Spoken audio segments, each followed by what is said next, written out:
I appreciate that you ask if I'm ready, like it's going to change anything about my fate tonight. I feel like doing a Triple H thing right now. Are you ready? Y'all ready for this? Oh, that's a different sports Yeah, I know. thing. It's a different audio cue entirely. Yeah. Should I get a mouthful of water and just psh everywhere? Are we leaning into the wrestling thing? I'm not going to do it. I'm not gonna. Do you know? You know how I'm glad disgusting that is? I'm glad he's not wrestling anymore because that. If I were in the crowd and he did that, like if I were close to the ring, I don't know if I would be turned on by that or disgusted by that because of COVID. I would be horrified. I would have been horrified But it's Triple before H, COVID. so I know, and I kind of want him to spit in my mouth, but not like that. Not like that. good evening. Hey, Trisha. Well, that's a good start. Having a guy spit in my mouth. We're doing this publicly too. So I don't care. hello there. I don't think you've commented on this before. You're probably getting the hell out right now. Good job. No, Heather- that's a very loving emoji. No, there's people who post emojis like that are totally sticking around. Hello. Hello. I'm hoping a different. Mind you, I want the same people who usually show up for Megan. morning recordings to be there. But I'm excited for the difference in time because I'm hoping other people get to check it out too. So Right. What people who don't want to get up at the ass crack of dawn. like me. Unless they are on the other side of the planet, like Super Saiyan Man, who I don't see here, and join us in the evening. So There's a lot of people showing up I haven't seen before. Yeet. hello, I know what that new means people. now. Yeet. Did you just learn what yeet means? Look, Heather, there's a Honey. lot to learn. You have nephews.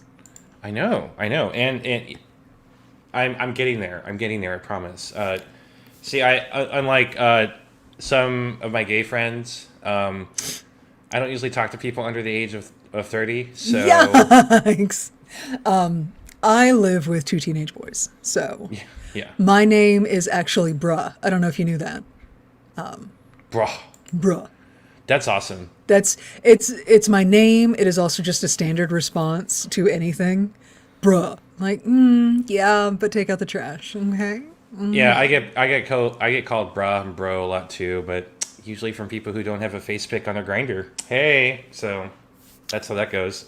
So bro, you gays know what I'm talking about.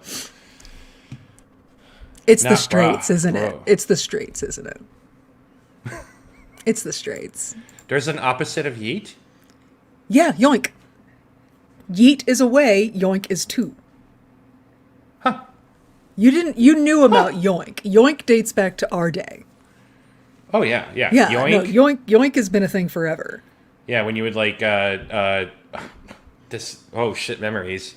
Were you at the table when this happened? I don't know. Run it by No, me. you Let's weren't, find out. because I know for a fact you never would have let me let. So remember that area? It was outside. It wasn't the cafeteria, but it was across the way. There was places where you could buy stuff, but you get like pizzas and stuff, and you would sit on tables in the outside. But even though it was outside, there was like a glass roof covering it. Yeah. so, Yeah. It was like a breezeway. Yeah. So it was a group of us sitting at the table out there, and I was asking a friend of ours, "Hey, can I please look at that book?" Because we were talking about Vampire the Masquerade and shit. And he wasn't passing it. In fact, he knew he was supposed to pass it to me, and he didn't. And he was being a dick about it. So he put the book down, and it's a big book. And I didn't notice that somebody else had put a drink on top of the book. So I went yoink, and the soda just went all over us, and it was not one of my best moments. But the You book was do okay. have a proven history of spontaneously raining soda on people.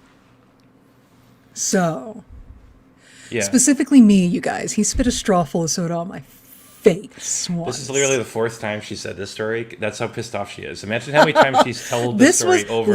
This was very early in our friendship. So we're We talking weren't technically friends yet. We were just starting to be like really good friends. almost a quarter century ago Yeah. at this point. This was 24 years ago. I'm still pissed. I was still her friend Because I was sitting in the smoking section, Mm-hmm. because back in the day, there were sections of restaurants where you could smoke.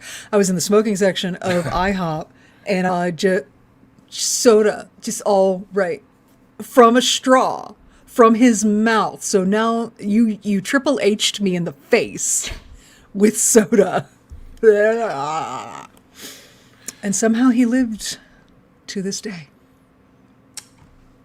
And now we have two amazing podcasts. Which, speaking of which, we're doing a recording of Are we doing like an intro? Or are we treating this like a YouTube show? I don't know what we're doing. Go ahead. We're treating this like one of our normal live recordings that we do for our Patreon. It's just that I'm on vacation this week, y'all, and I have shit to do this week. So, and by shit he means boy. He means boyfriend. Anyway, so his boyfriend's so cute, though, you guys. I fully support this action. So I hope he's watching. Hey, how you doing? I hope he's like, oh god. I mean, he's amazing, but you're so pretty when you blush, baby. Keep going. I know. A couple weeks ago, I was like, hey, Steph, I know you don't like change, but can we change everything about this week, 1 week? And you're in the middle of shit, and you're like, Chris, I fucking hate you, or whatever you said. And then I knew I had to wait a day, so finally the next day. So about that week, let's just do this and that. I'm like, okay, Wednesday night, great. And I decided last minute that it would be an amazing idea to do it publicly so that everybody that listens to the show can check out what we do twice a week on our Patreon for a podcast, but it's asked early in the morning. For $5 a month, you get this shit every week. Oh, and even if you don't tune in for it live, it's still, the video is still up on our Patreon. So our patrons can tune in to fuck you. Okay.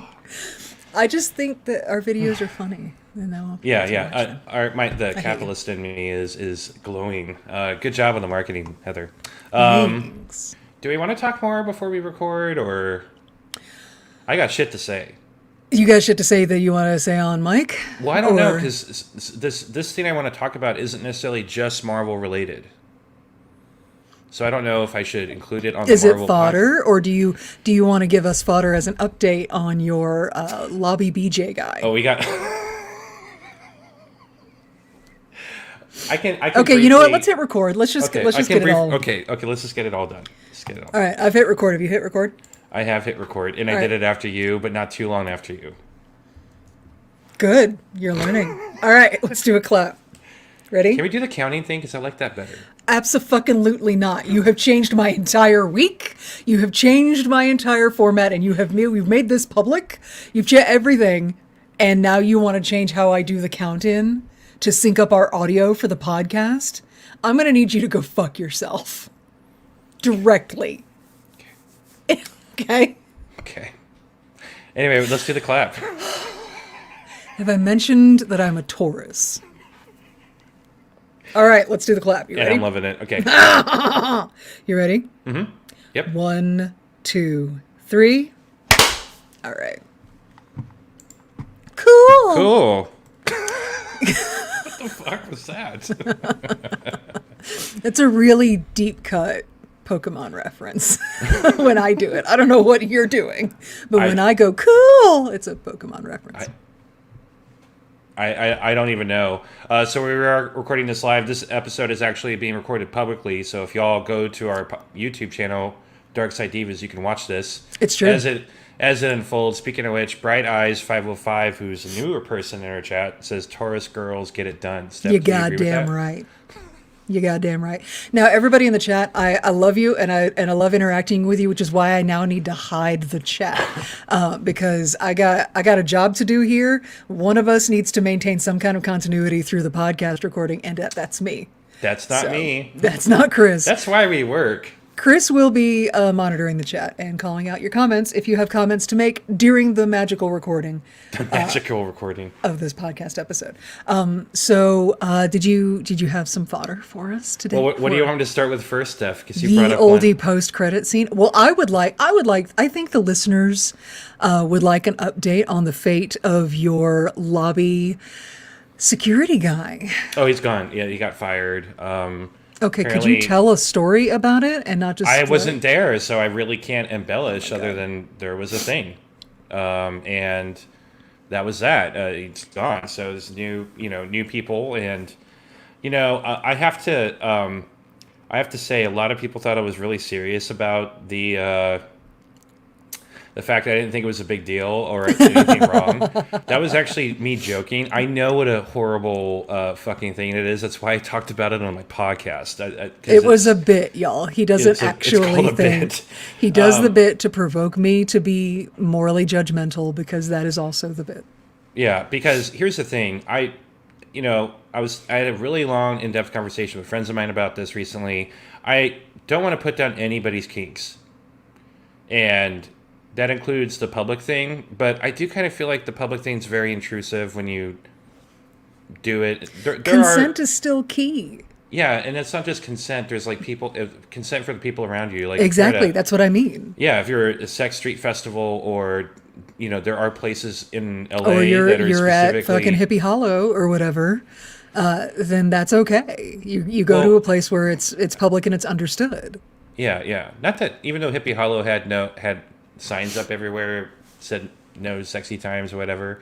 Nobody There was some bullshit. Nobody. But there are situations where consenting adults can consent to be the audience in your kink moment. But the people in the lobby of Chris's apartment building were not consenting to that. That is, in fact, not okay and was illegal. And that motherfucker, I'll come in again. That motherfucker got arrested. So, Yep. Which is the appropriate fate. Yeah. I will say real quick, another funny thing I saw today. There was this guy in this I don't even know what kind of a car it was, Steph. It was a sports car. It was like fast. It looked like it could take off, like launch into the moon. It was red. It was yellow. The guy was apparently driving like a shithead because all the drivers around him at the red light were like yelling at him and shouting at him. And he opens up the window and he's like, "Hey!" And he's like looking like he's gonna poke his head out and shout. But he's probably not used to the dimensions of the car. Oh, no. And I do this a lot when I get into an Uber. He lowers the window, moves his head at light speed out, and hits his forehead hard. And I was good 25 feet away from this dude. I could hear a crunching sound, and I'm like, "That's his fucking neck." And the dude was not happy. So I mean, that's so unfortunate. What? There's all kinds of fun stuff that happens in my neighborhood. Hello, Darthman 86. No. If you're gonna be a road rage douchebag, go ahead and crack your own neck. That's fine. That's fucking fine by me. You're gonna crack the neck. I'm gonna crack your bones. Do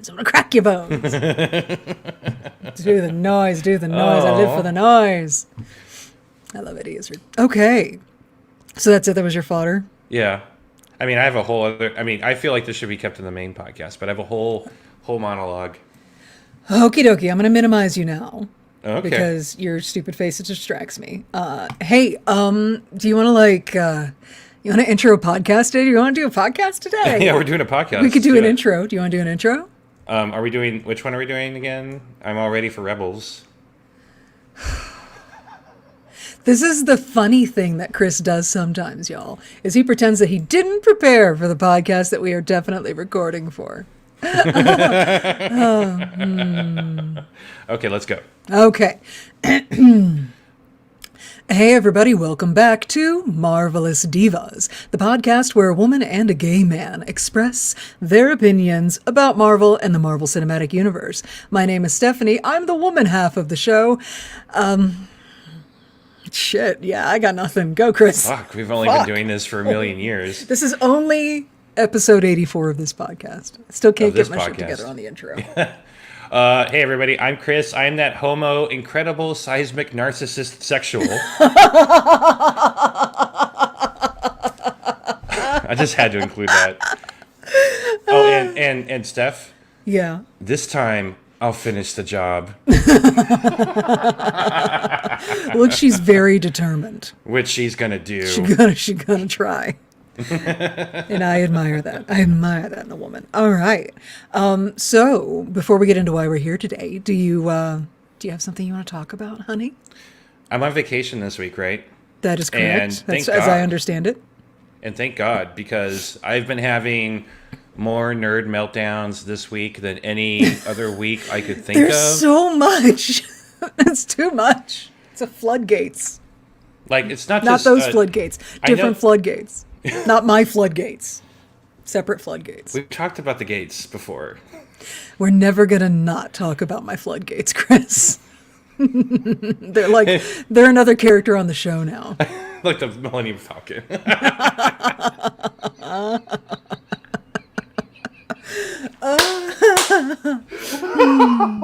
Okay, anyway. You were saying? Yeah, so my, I know this isn't necessarily Marvel. I'm sorry about that, but You're fine. the Bad Batch, the Bad Batch trailer dropped, which we're gonna we'll talk about that on Dark Side Divas. Wizards of the Coast was nice enough to give me some advanced copies of their current and upcoming project for D&D, and I'm very excited about that. That's fucking dope. Yeah, right? Nice. Avatar: The Last Airbender had a fucking trailer. God. Oh my god. I don't care what else you're going to say. Let's talk about this trailer real quick. Okay. Can we talk about Firelord Ozai real quick? Girl, how am I supposed to not support that? Look, I'm just saying, having watched all of Avatar: The Last Airbender before, I'm just saying, let's hear him out. Maybe. I feel like he's got some really valid points, and they're written on his abs somewhere. I'm feeling. I have also watched that show. It's one of my favorite shows. I love the protagonists so much, and I was cheering for them. I really hated Firelord Ozai with all my being. Absolutely. But if you cast Daniel Day Kim to play that character, and now That's wrong. And now I'm thinking, fuck them kids. Right. I'm thinking the Fire Nation. What do we got to do? Flamio Hotman? Is that what we're all saying now? I think that's what we're all saying now. I'm sure he'll rule with honor and courtesy. And cheekbones. Oh, And my cheekbones. God. Lord, sir. That's not fair. It is not fair to cast a man that glorious in that role. He's perfect. Don't get me wrong. He's perfect for it. I'm just weak. That's all that is. I'm so weak. Yeah. Yeah. So then there was that, and then Disney released a quick shot of the Tron 3 director's seat. I'm a huge Tron fan. I'm wearing my Incom t-shirt for Tron. I love that for you. Yeah, I love Tron. Fuck everybody. I love Tron, and I love Tron Legacy. Fuck y'all. What else? WWE Monday Night Raw is no longer going to be on terrestrial television of any kind. I'm sorry, terrestrial? At cable or network TV. But so does that mean, because it's going to Netflix, right? Yeah. So we're classifying Netflix as extraterrestrial? It is, yeah. This is alien technology now, the Netflix streaming service. Right. Is that what you're saying? Right. It's in the cloud. Okay. Terrestrial. Yes, I didn't know another Tron movie was coming. I know people are like, oh, it has Jared Leto in it, blah, blah, blah. Who are you responding to right now? A Corona who is in chat. I'm sorry, Steph. I was just getting too excited about Tron. Yeah, you need to do your job instead of being happy about things. But they're asking, wait, another Tron movie is coming? Yes, I didn't think it was like super serious until I saw the picture, and here we go. So I will reserve judgment on all participants until I see the movie. I'm sorry, is Jared Leto in it? Is that what we're saying? Or they do something else that's extremely terrible that'll make it very Jared hard Leto's for me to a watch. fucking monster. He's a monster, I know. Yeah. And like a cult leader and just generally wretched. So we're going to not reserve judgment on that. He's prejudged. If he's in this project, he's prejudged. Anyway, but I love Tron, so I'm gonna kind of figure out what happens on the way. Maybe he'll fall. I mean, maybe he'll. I don't know. Maybe something bad will happen to him. I just would like for us to stop hiring him to do things. I don't know why he got hired. I feel like there are other actors who can also do the thing and are not monsters. Yeah. You know. But we do not live in the era of consequences for actions. So. No, apparently not. Not for white men. 724 said, Chris, have you seen Tron Uprising? I have, and I loved it. So there we go. If there is a Tron, he has seen it. Yeah, if there is a Tron, I've seen it. Darth Man, oh, you mean the Gene Man who wants nothing more than full control and canonize the whole world? Yes, we love him, no hate at all. Oh, is that what he... I just don't like Jared Leto as a person. I've had a personal... interaction with him a long time ago at a South by Southwest event, and that was before he was and act like I knew he was in movies and had a band, but like he wasn't anywhere close to being considered like Oscar worthy actor. It was far from that. So this is a long time ago, but he was a wretched asshole to everybody Still is, around apparently. us. So and yes, Megan McKnight's reminding me. They write in chat. Grow up me knows he's aberrant. 13-year-old me still loves how Jordan Catalano leans. But we can admire the lean in other characters and other people. Other people can lean. It doesn't need to be him. This is a thing the human body can do, and there's a lot of them. There's a few billion, so it doesn't need to be him. Anyway, so anyway, WWE's moving to Netflix, or at least one of their shows is moving to Netflix, and then we have what was the last big one? Oh, the Bad Batch Disney trailer? Disney coming out and saying that they've sold more Star Wars and Marvel merch in history Nice. this year, which is awesome. Steph, would you be shocked to learn that the Marvels actually did really well merch-wise? I would not. I would not be shocked at all. But that's because I'm not a misogynist. So When I got to go to Disney this past week, little girls were and some boys were all in their Marvels gear, and Nice, it warmed nice. my heart. Somebody asked why not Echo, and I'm not fully caught up in Echo, but I'm going to go on a limb and say it's not family friendly. well, no, it's rated R. Yeah, it's rated R, so it's probably not going to have the same attention as kids. I hope, at least. No, Echo's fucking wonderful, and we will talk about it once it's done. I'm looking forward to getting to it in our chronological watch through, but it's on the other side of so much. Oh my god! because we're including the Wilson Fisk in it, right? Because spoiler alert, we're Wilson including Fisk is Wilson in Fisk. Echo. Yeah. I would like to include him in my body, but because Wilson Fisk is included in that now ties Echo into the Daredevil story arc of the timeline, however we get into that, because all of that shit is now fucking open fodder for us, thanks to Kevin Feige saying that it all is canon. So yeah, and also thanks to the Netflix Marvel shows showing up on Disney Plus. So once we get past WandaVision, the multiverse is open to us, and we're going to be exploring that. So we will get to Echo, but it's going to be after we get all the way through Daredevil. And my last thing I'll talk about, I know some people may want us talk about the Bad Batch trailer, but I really do want to reserve that for the We'll Star talk Wars about that on Star podcast, because Wars, I have yeah. a lot of shit to say just in that one trailer. But Tune my into mom Dark is- Side Divas, and we'll talk about it. My dark evil mother is back, and I praise her, and I love her, and I don't care why. I thought you just said we weren't going to be doing that. I can't. Okay, girl, I'm excited. I need you to rein that shit in. Disneyland announced that they got one step closer to their expansion that they want to do. They're going through a bunch of legal bureaucracy stuff with the city of Anaheim, and they made a huge step forward. They started formalizing how much cash they're going to spend on this massive project that's going to extend Disneyland and Disney California Adventure.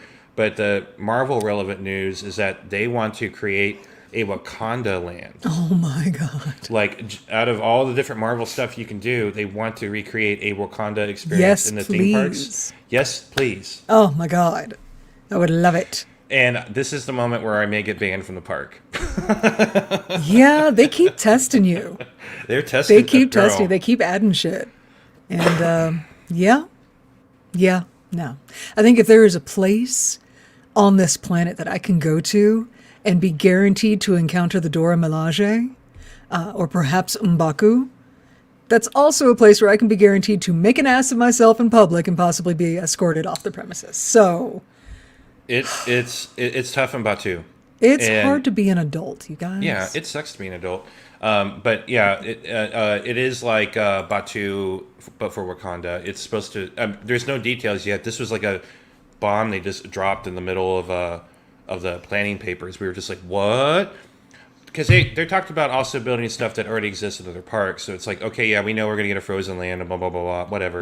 But a Wakanda Land, that's news, and I can't wait. I hope that actually does happen. You know, because they don't have to stick with everything. There is a tendency with Disney when they're actually figuring out the actual dollars and cents on how much things actually cost, they tend to kind of start carving things back. But we'll see.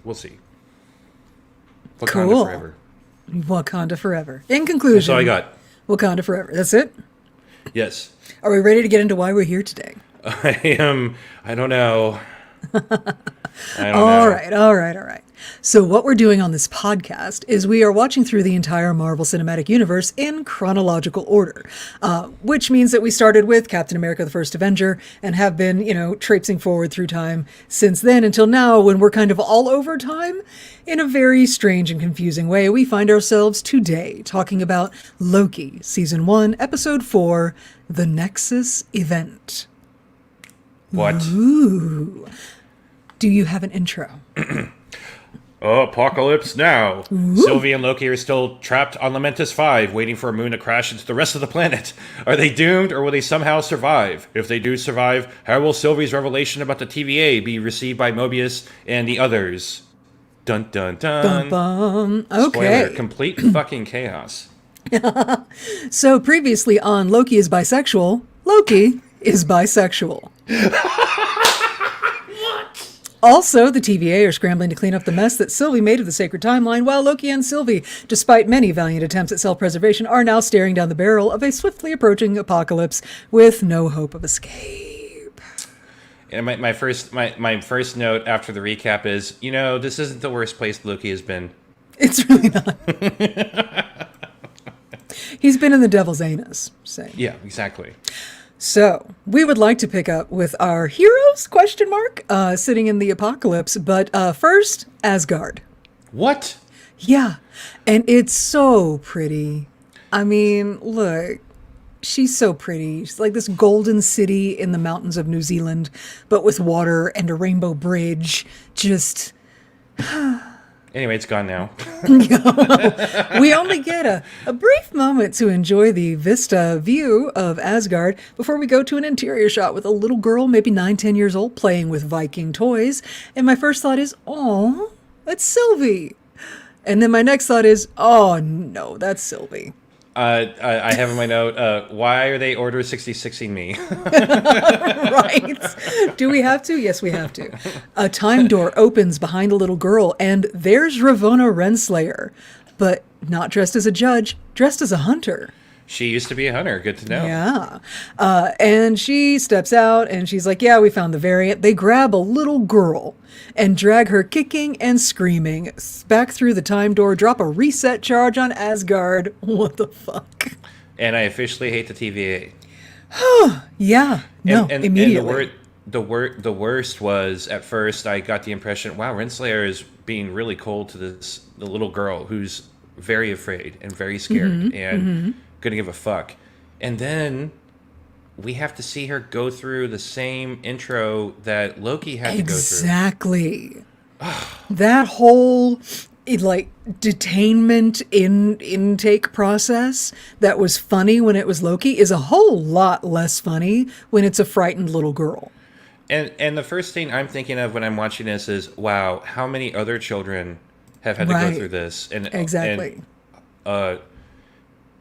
Probably very young in some cases, much even younger than her. And it's like, So yeah, I hate the TVA. It's fucking awful. And also you look at, because these are the same employees that are processing her that processed Loki in the first episode.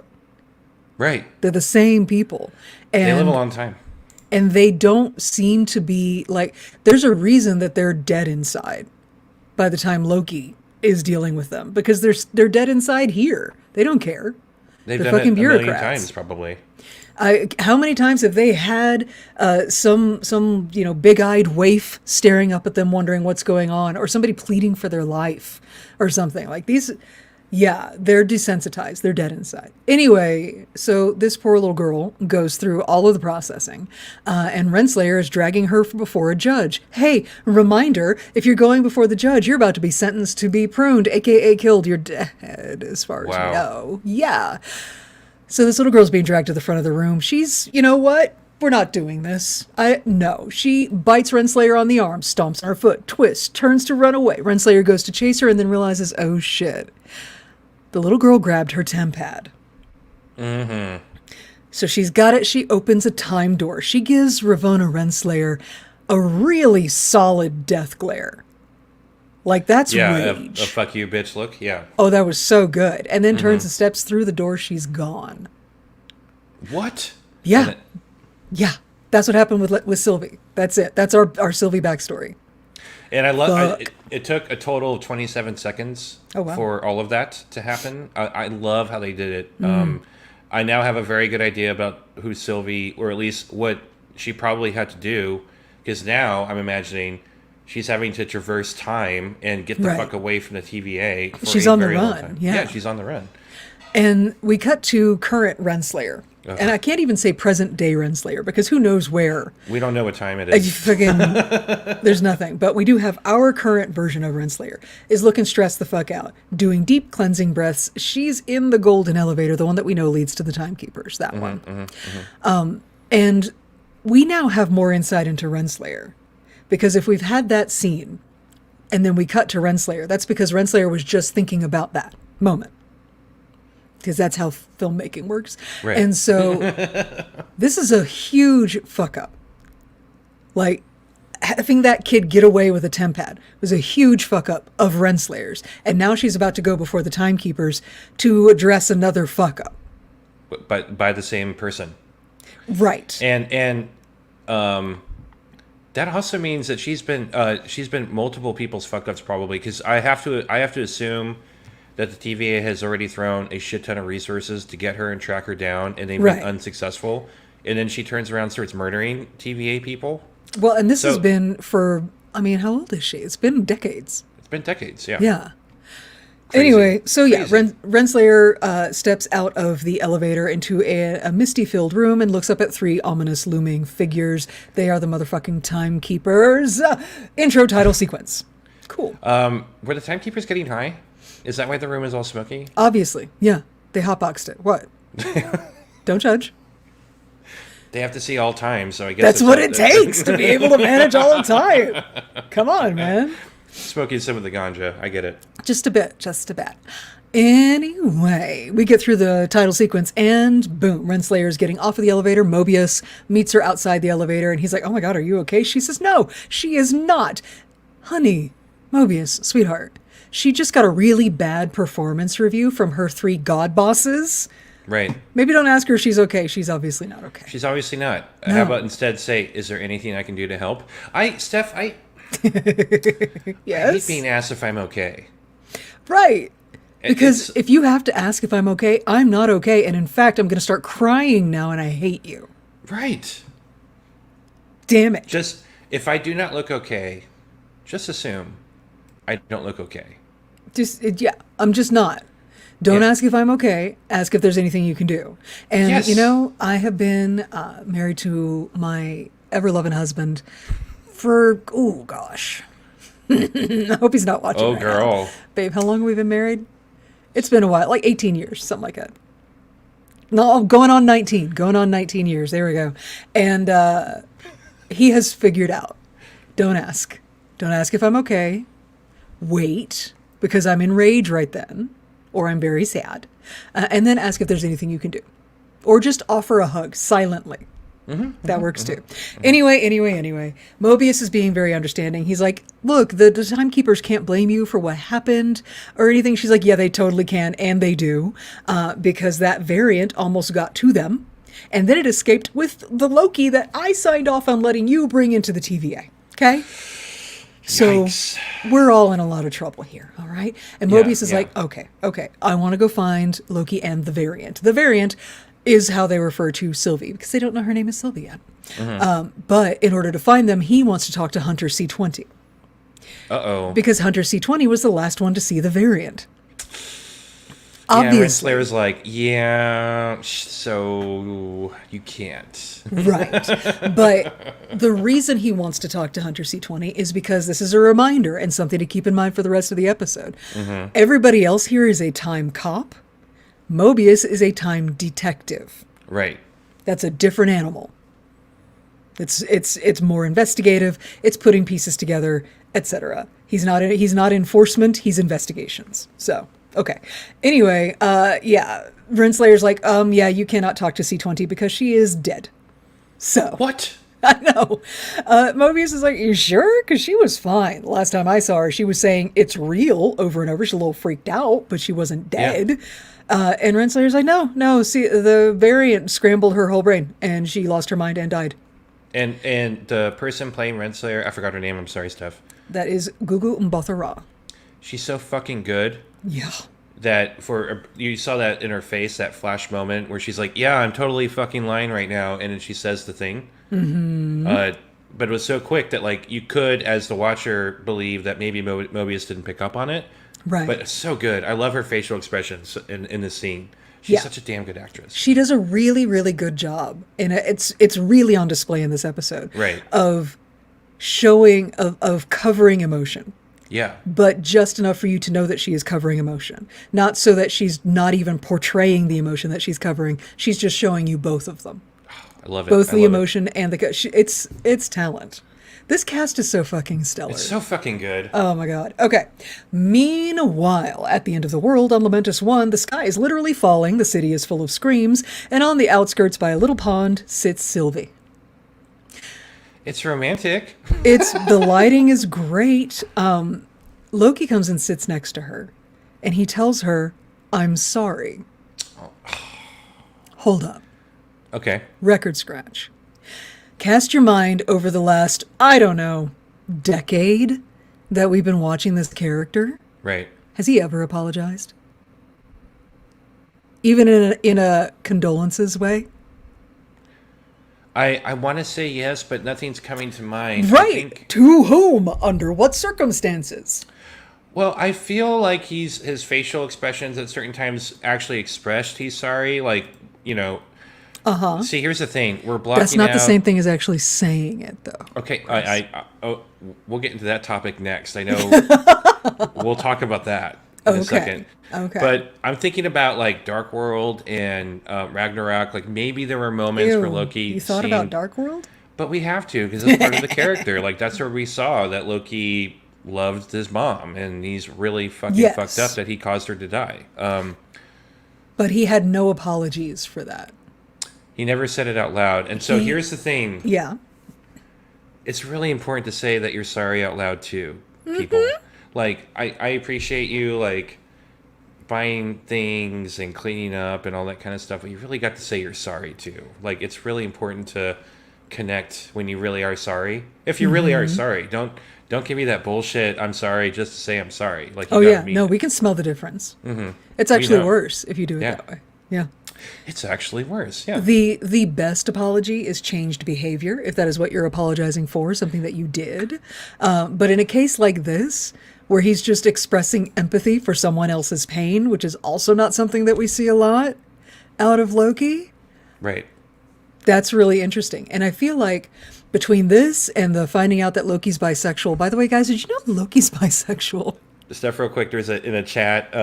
Salem Taylor 1 says, "Of course, his first apology is to him herself." Yes, exactly. And we will dive into that. We will dive into that more as we go forward. Because when has Loki ever apologized to himself either? Oh, never, probably. Yeah. Anyway.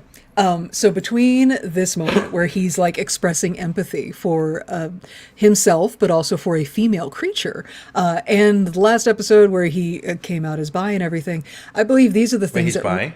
He is. Did you hear about that? I didn't know that. Totally. He had bi lighting and everything. These are the things that really triggered a large section of the fan base to say that Loki was completely out of character in this series. And that he was completely, they wrote him totally wrong. He was super out of character. Everything needs to be fixed before we get into season 2 because they did Loki dirty and they wrote him wrong. And here's the thing though. This character's been around for so fucking long at this point. He had better fucking change. Right. There's got to be something. Like, you can't just stay a boilerplate static character. How fucking boring is that? Why is Thor the only one that's allowed to change? Why is Thor the only one that has a character arc? That's not it. Yeah. Everybody's got to have a character arc. I would argue Tony changed substantially. Well, yes. I know they front-loaded that change, but he changed. Steve changed. But I was talking about like in the context of Loki. Yes, And, everybody in the Avengers had a story arc. right. Yes. But other characters are allowed to have story arcs. That's my point. Like, Yes. I Okay. I would hope that the Kingpin arc is going to lead him to my bedroom eventually. But like, there's a lot of character progression to get there. You know. Right. And so, but there is this, and I think it's the hero villain thing, right? Because heroes have story arcs and villains tend to remain caricatures when they are the victims of weak writing. They tend to not have Right. arcs of their own.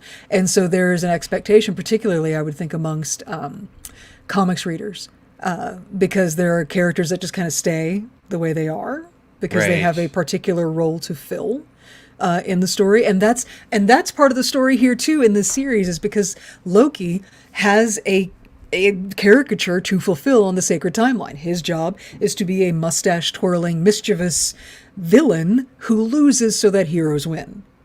That's his job in the sacred timeline.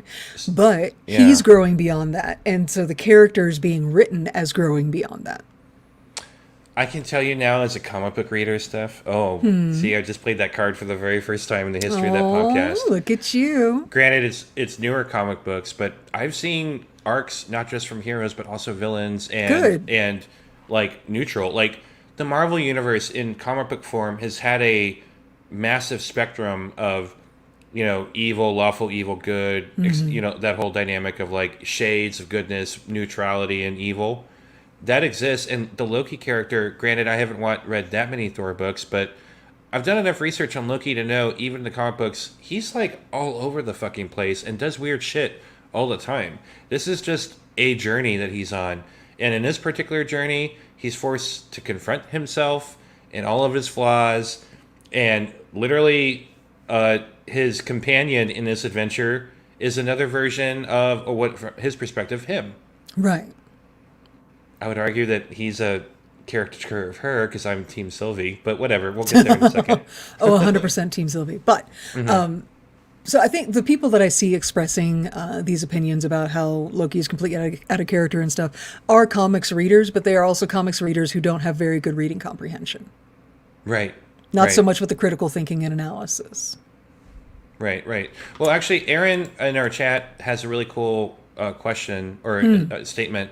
The character they wrote was not the character they meant to write. Steph, how many amazing television shows do we follow or have we watched where, like, for example, Aaron Sorkin in The West Wing was notorious for this. He would start writing something thinking that a certain character was going to be bigger, but as he's getting deeper into the story and writing it, other characters are emerging and their arc is different than what he expected at the beginning. Like, and then, so they changed the show. And they did that all the time with like shows like West Wing, Bad Batch, Sopranos, all the the heavy hitter television shows. Why can't Marvel do that too? And Loki is just another example of that. In a character that started off as probably like a cliche jester villain, court jester villain, and is now something more. And this show is celebrating that. Absolutely. So along those lines, getting back into the story. Yeah, sorry. So Sylvie's sitting there. She is having a long, dark night of the soul reflection time moment. Well, because she's going to die here any second. Well, yeah. And she tells Loki that she remembers Asgard. And she says, and she's talking about, her existence on Asgard. She remembers her family, her people, everything. And she says, the universe wants to break free. So it manifests chaos, like me being born the goddess of mischief. And as soon as that created a big enough detour from the sacred timeline, the TVA showed up, erased my reality, and took me prisoner. God damn. Now, this is interesting because from the beginning of the series, we've known the TVA propaganda, which was that there was big, crazy interdimensional war is why the TVA exists, is why the Timekeepers came in. Right. But from Sylvie's perspective, as somebody who's been living like in the gears and guts of this entire sacred timeline situation for most of her life, it's much more like what the TVA is doing is imposing an unnatural structure. Right. On the timeline and the universe. And so the universe, in trying to shake off that structure, does things like create a goddess of mischief instead of a god. Which is interesting, that was the first time we got a sense of like deep cosmic Marvel. Because Right. Steph, you and I know from the comic books that there are like these uber celestial powers. Yeah, these giant embodiments of just concepts that just bebop around the galaxy doing shit. Yeah, like just like heads that look like zombies and shit. Yep. So like theoretically, they exist in this universe too. And that's the first time I heard a hint that like there could be otherworldly powers at play that could be impacting everything. And I Right. fucking love that. Right. I want more But of that. it's very much like in a big picture metaphor kind of way. But we know if Yeah. you stick around with the cinematic universe long enough, that will become literal. Right. That Right. will be an entity, a being you could punch in the face if you wanted to. Yeah. Anyway, Sylvie was just a kid. She basically gives Loki her whole fucking backstory, right? She was just a kid. She stole the tempad. But as a kid, on the run through time, because she was a variant, everywhere she went caused a Nexus event. So the TVA was able to find her until she eventually figured out that she could go to an apocalypse and they wouldn't be able to find her there. So this child grew up in apocalypses. I don't want to know how she figured it out, by the way. She probably accidentally hopped into one and realized that the TVA didn't follow her. It's fucked up. Then she had to survive the Yeah. apocalypse. I'm sure she could have just left, but like I'm also thinking about the other factor where she was like, yeah, that thing's out of power. We need a really big power source where you have to recharge it. What if she got stuck in a time where that wasn't easily achieved and she's like 12 trying to figure that shit out? The desperate shit that she had to do just to survive. And so, yeah, she says that she grew up in the ends of 1,000 worlds and now she will die in one. And it says in my notes in all caps, seriously, fuck the TVA Right. for doing this to a child. Now, I guess in the TVA's very flimsy defense, they didn't mean to do that to a child, like make her go live in apocalypses forever. That wasn't their intention. They were just gonna kill her. Which is kinder, I Fucking guess. terrible. They're awful. Meanwhile, back at the fucking TVA, Mobius and my girlfriend Hunter B15 are monitoring the timeline for even slight variant energy to find the Lokis. They look at the sacred timeline thingy. All those branches that Sylvie bombed earlier are gone. That's how quickly. I mean, it's been like 12 hours because the Lokis spent about 12 hours on Lamentus 1 waiting for the apocalypse to strike. Right. But that's how quickly they went and cleaned up everything she did. That distraction that she sent off, that she spent years like getting all of those reset charges together and everything, that distraction has already burned out. Like that, she Damn. bought herself hours and that was it. Fucking That crazy. sucks. I'm mad at the TVA, but the moment I see Hunter B15's face, I see immediately anxiety. Uh-huh. There's a lot of sweat over her face. She's I'm not like, okay. She's not okay, and I'm not mad at her. No. I just- no. so when I say to fuck the be TVA, clear, yeah, yes.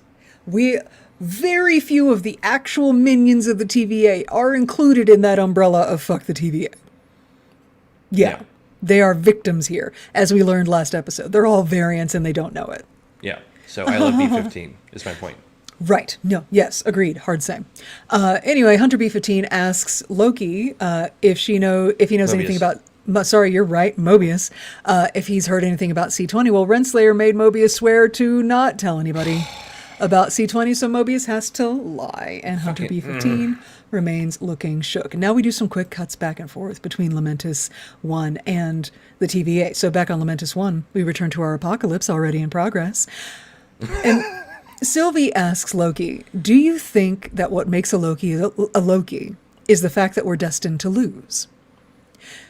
And Loki says, no, we may lose, sometimes painfully, but we don't die. We survive. And like, hold on. The Yeah. sacred timeline says Lokis lose. It's their job to lose. But these Lokis are changing the rules. They're Right. like, did I fucking lose? No, I'm alive. I didn't lose. Right. Right. And this is where Loki is personally attacking me personally. Uh-oh. So those of you who are new to Marvelous Divas, hi, my name is Stephanie, and I have systemic lupus. So when I was handed my diagnosis about 12 years ago or so, it was very much like, well, you're sick forever, so you're fucked. And that could very much be like, I lost, okay? Because that's a terrible diagnosis to be handed. But from my perspective, no, this is fucking great because now I have a word for the 100 different things that are wrong with me. I don't have 100 different things wrong with me. I have one thing wrong with me. It has a name, and now we can do something about it. Now we can treat it. And in the time since I've been diagnosed, I have come very close to death a couple of times because of my medical condition. But I'm still here, which means no, I didn't lose. And it takes a certain kind of just bitchiness and grasping of your own mortality to be able to put "didn't die" as your win condition on your life. Most people have shades of gray or perhaps multiple steps in between themselves and that, but no, I survived it. I win. I survived it. I did not lose. So yeah, Loki's going to go ahead and attack me personally with that one. Because that's how the Lokis are operating. That's all I got to say. Now, good question. Natty724 asks, is Steph a Loki variant? I'll never tell. That means you've been to Asgard, bitch. Why do you think I like them so big? Anyway, back to Loki. Okay. So Loki was like, to Sylvie, he gets all sincere, and it's really cute because he's awkward with it. Because Loki and sincerity, not a good mix. Not a lot of practice. Yeah. And he's like, no, you're amazing. You survived. You were just a child and you survived. You grew up to damn near take down the organization that controls all of time and fate. Seriously, you ran rings around them. You're amazing. And Sylvie reacts the way you're supposed to react when somebody like Loki tells you that you're amazing. Her eyes get all big and shiny. She reaches over and touches his bare forearm. Just a quick reminder, y'all, roll your sleeves up. That shit's hot. It's really hot. And so they're having a connection here. Cut back to the TVA. They're looking at the timeline, and there is a branch. Like a serious one. Like the biggest one we've ever seen. Exactly. Okay. Cutting back to Lamentus 1, there is fiery death rumbling down upon Loki and Sylvie. Sylvie is scared. She's got a look on her face like, oh, this is going to hurt. Yeah. But then she looks at Loki, and Loki's not even looking at the incoming fucking planetoid that's about to burn them out of existence. He's looking at her. He's holding her hand. He's gazing into her eyes. They smile softly at each other.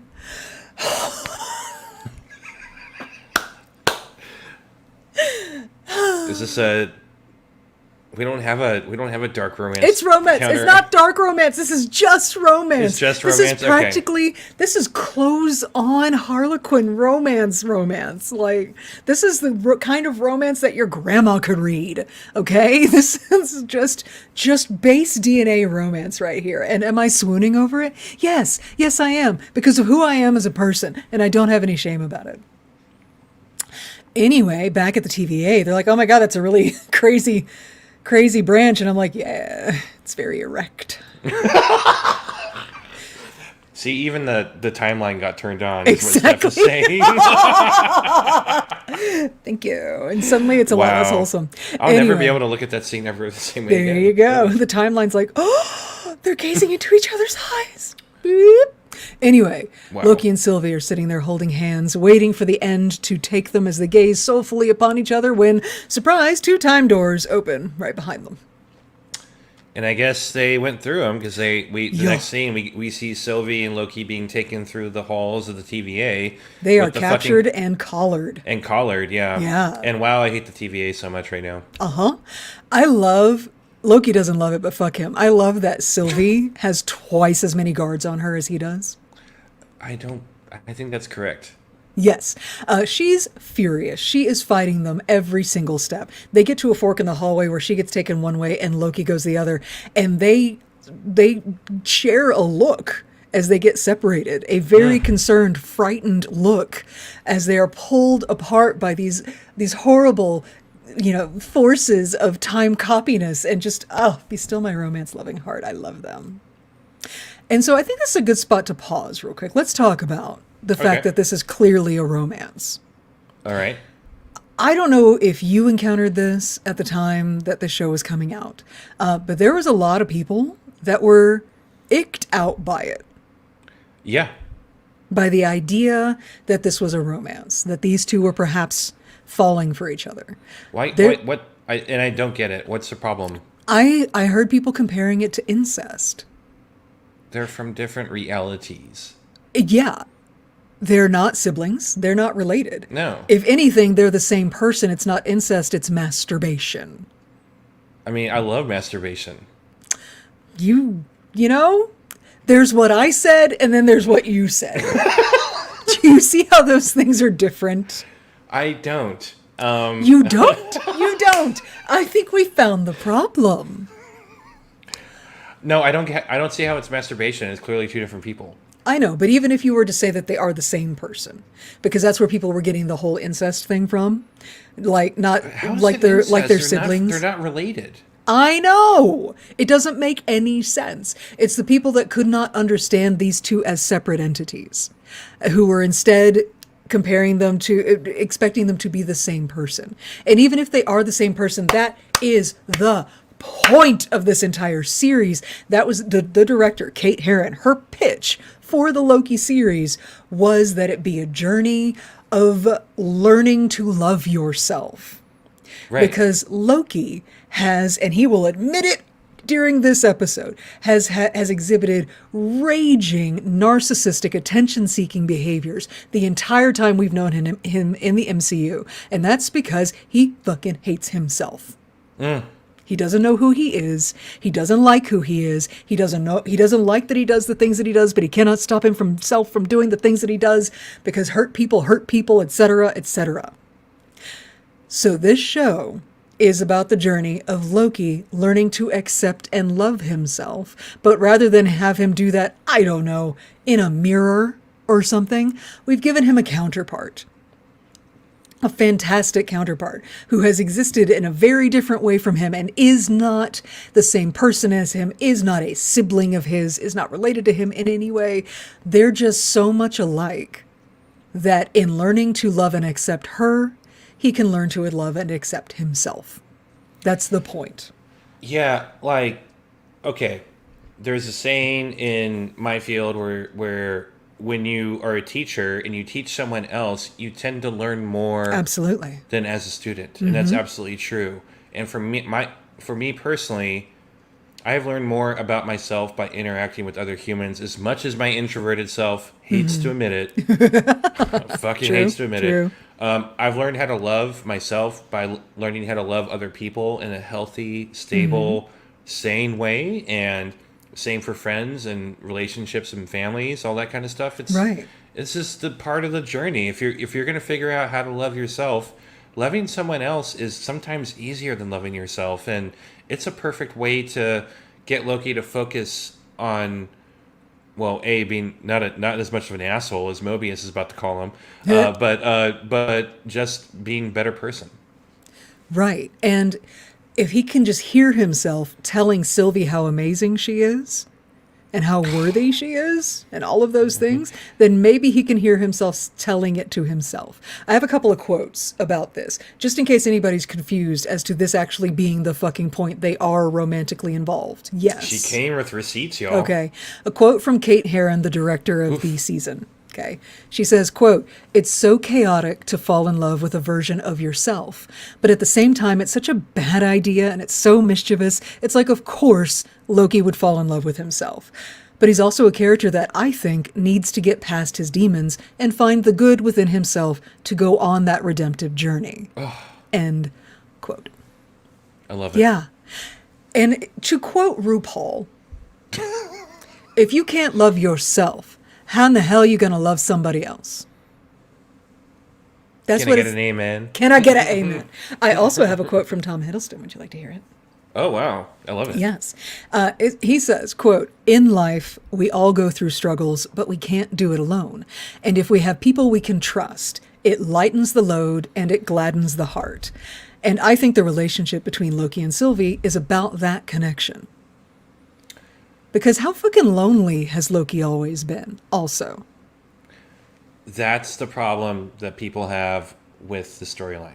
That right there, you just nailed it. I bet you, Steph, am I correct in assuming that a lot of the people with this feedback are men?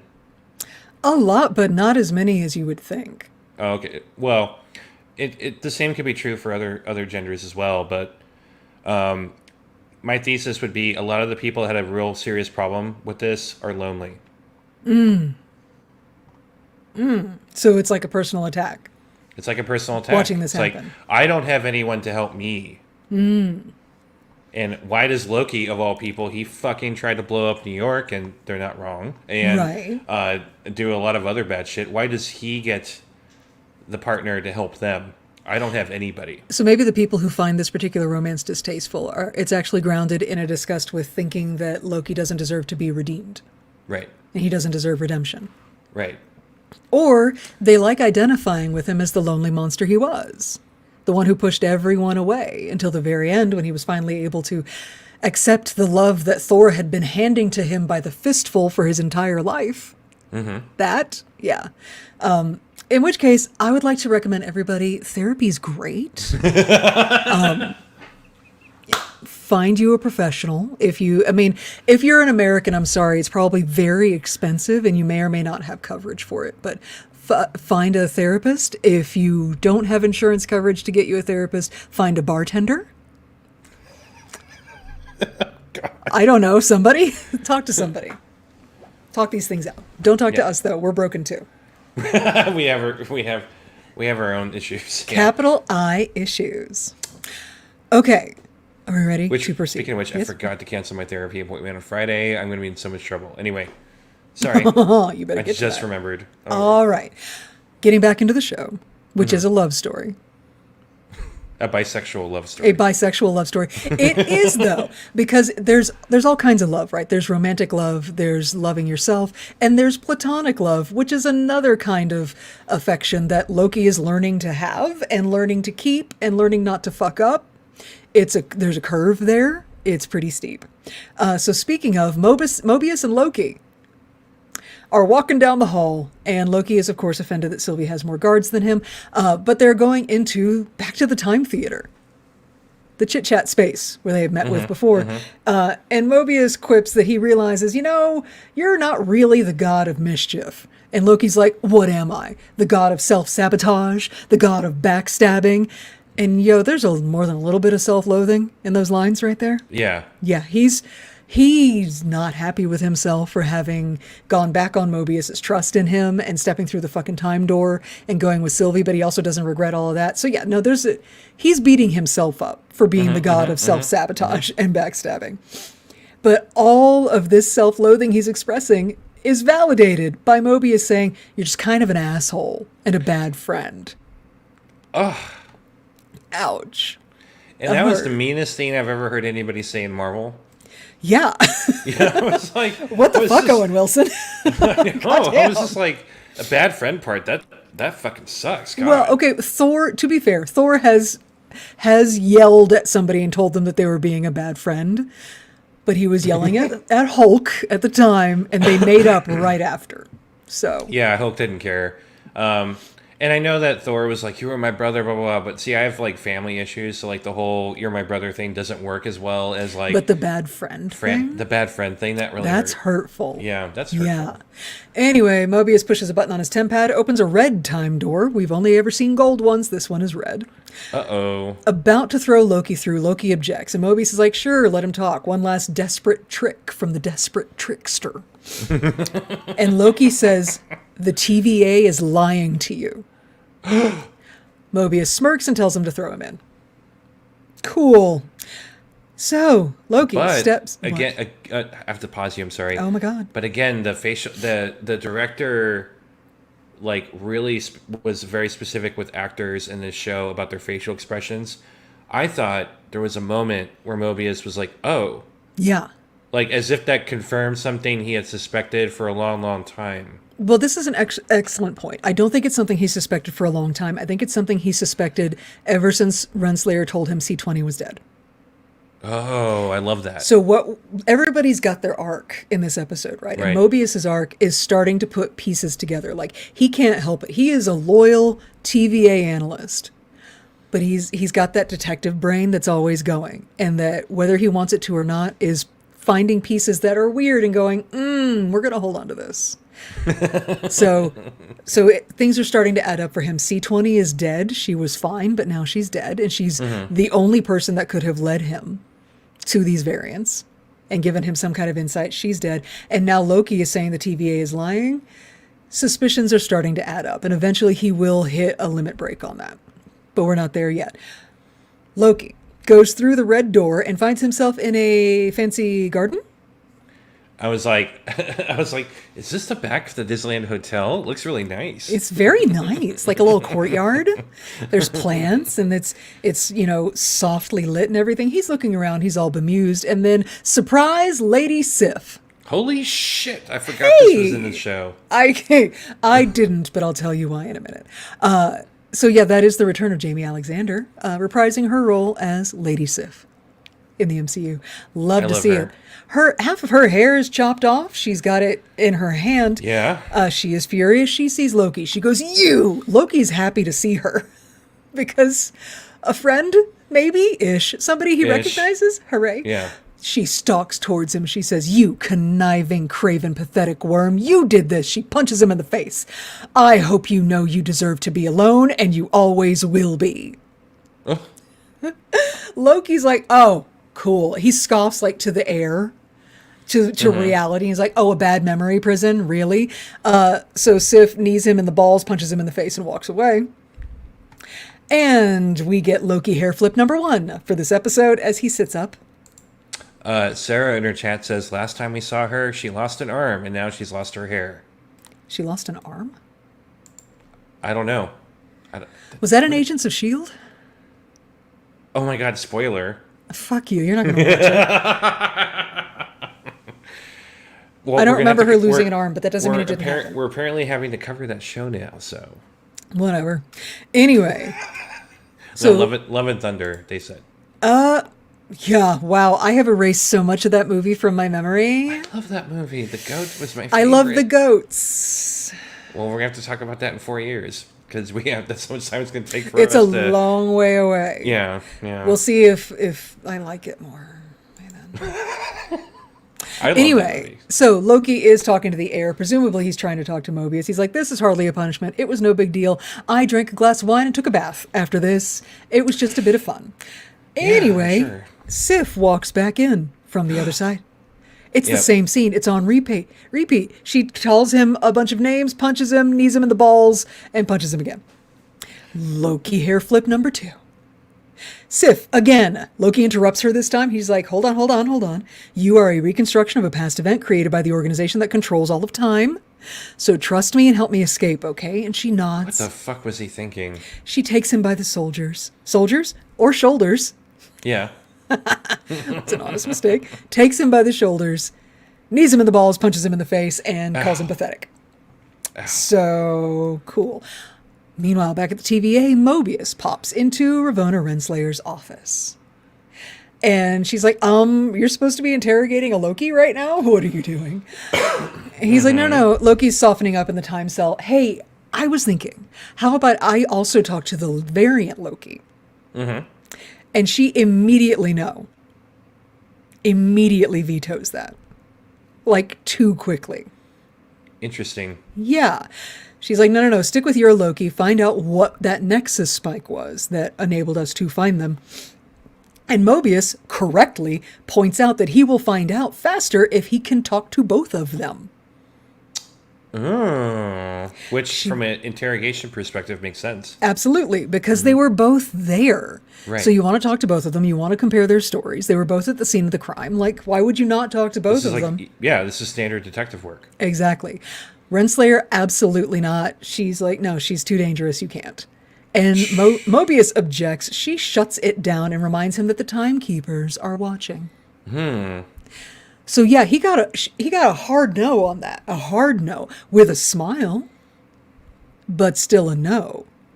And so, like, do we think Renslayer is cockblocking him on this because Sylvie would be able to tell him that Renslayer is the one that let her get away in the first place? Yes. Do we think he doesn't know that? I think he doesn't know that. His instincts are telling him he needs that she's a missing piece of the puzzle, but he doesn't know why, which is a very in like murder mystery type stories is a very common like trope. So Right. I Mobius doesn't know what Sylvie's going to tell him. He doesn't understand the conspiracy yet. Which is He's why he looking wants for to the talk to dots. her. Yeah. I think Like, and strategically, it makes sense for him to want to interrogate her.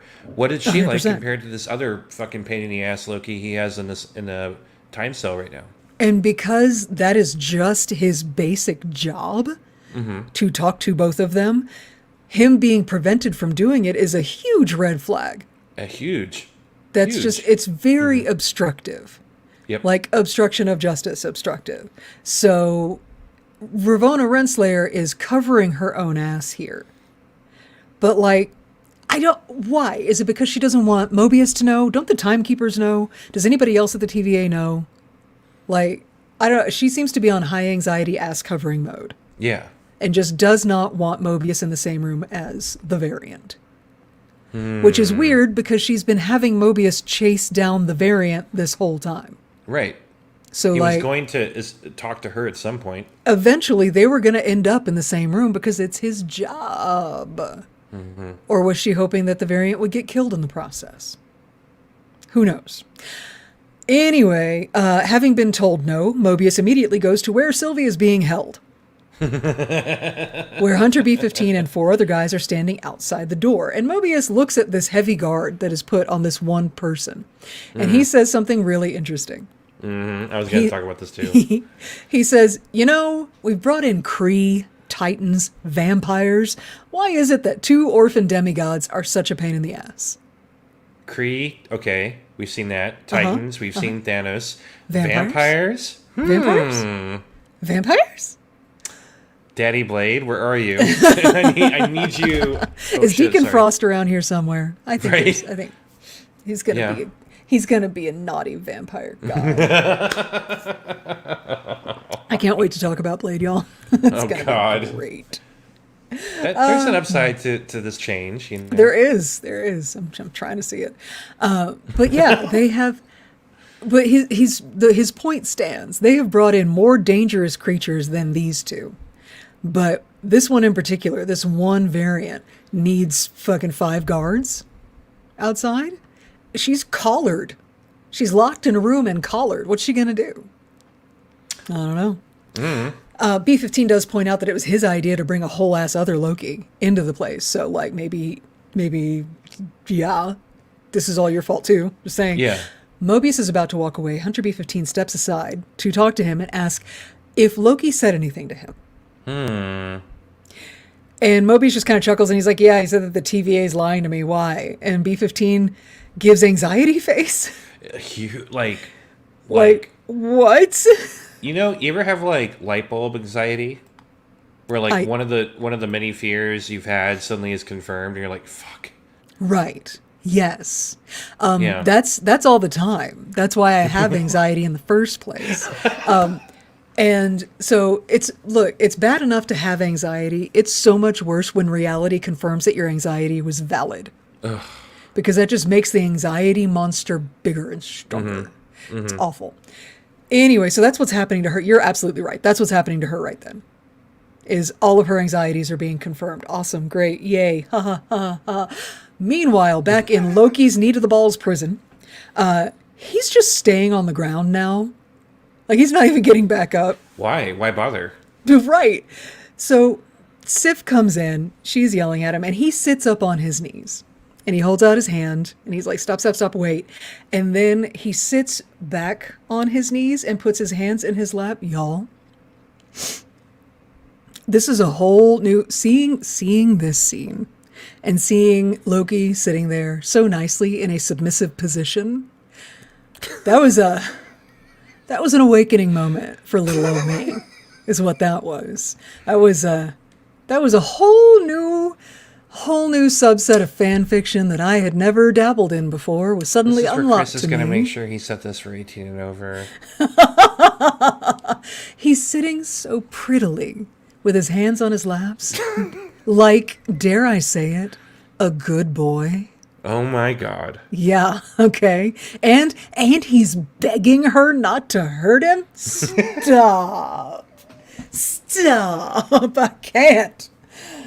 Anyway, now y'all know a little too much about me, but I can't be the only one. I'm not the only one. Chat, please help me out here. I'm not the only one that saw the way this man was sitting and went, that's just the right height.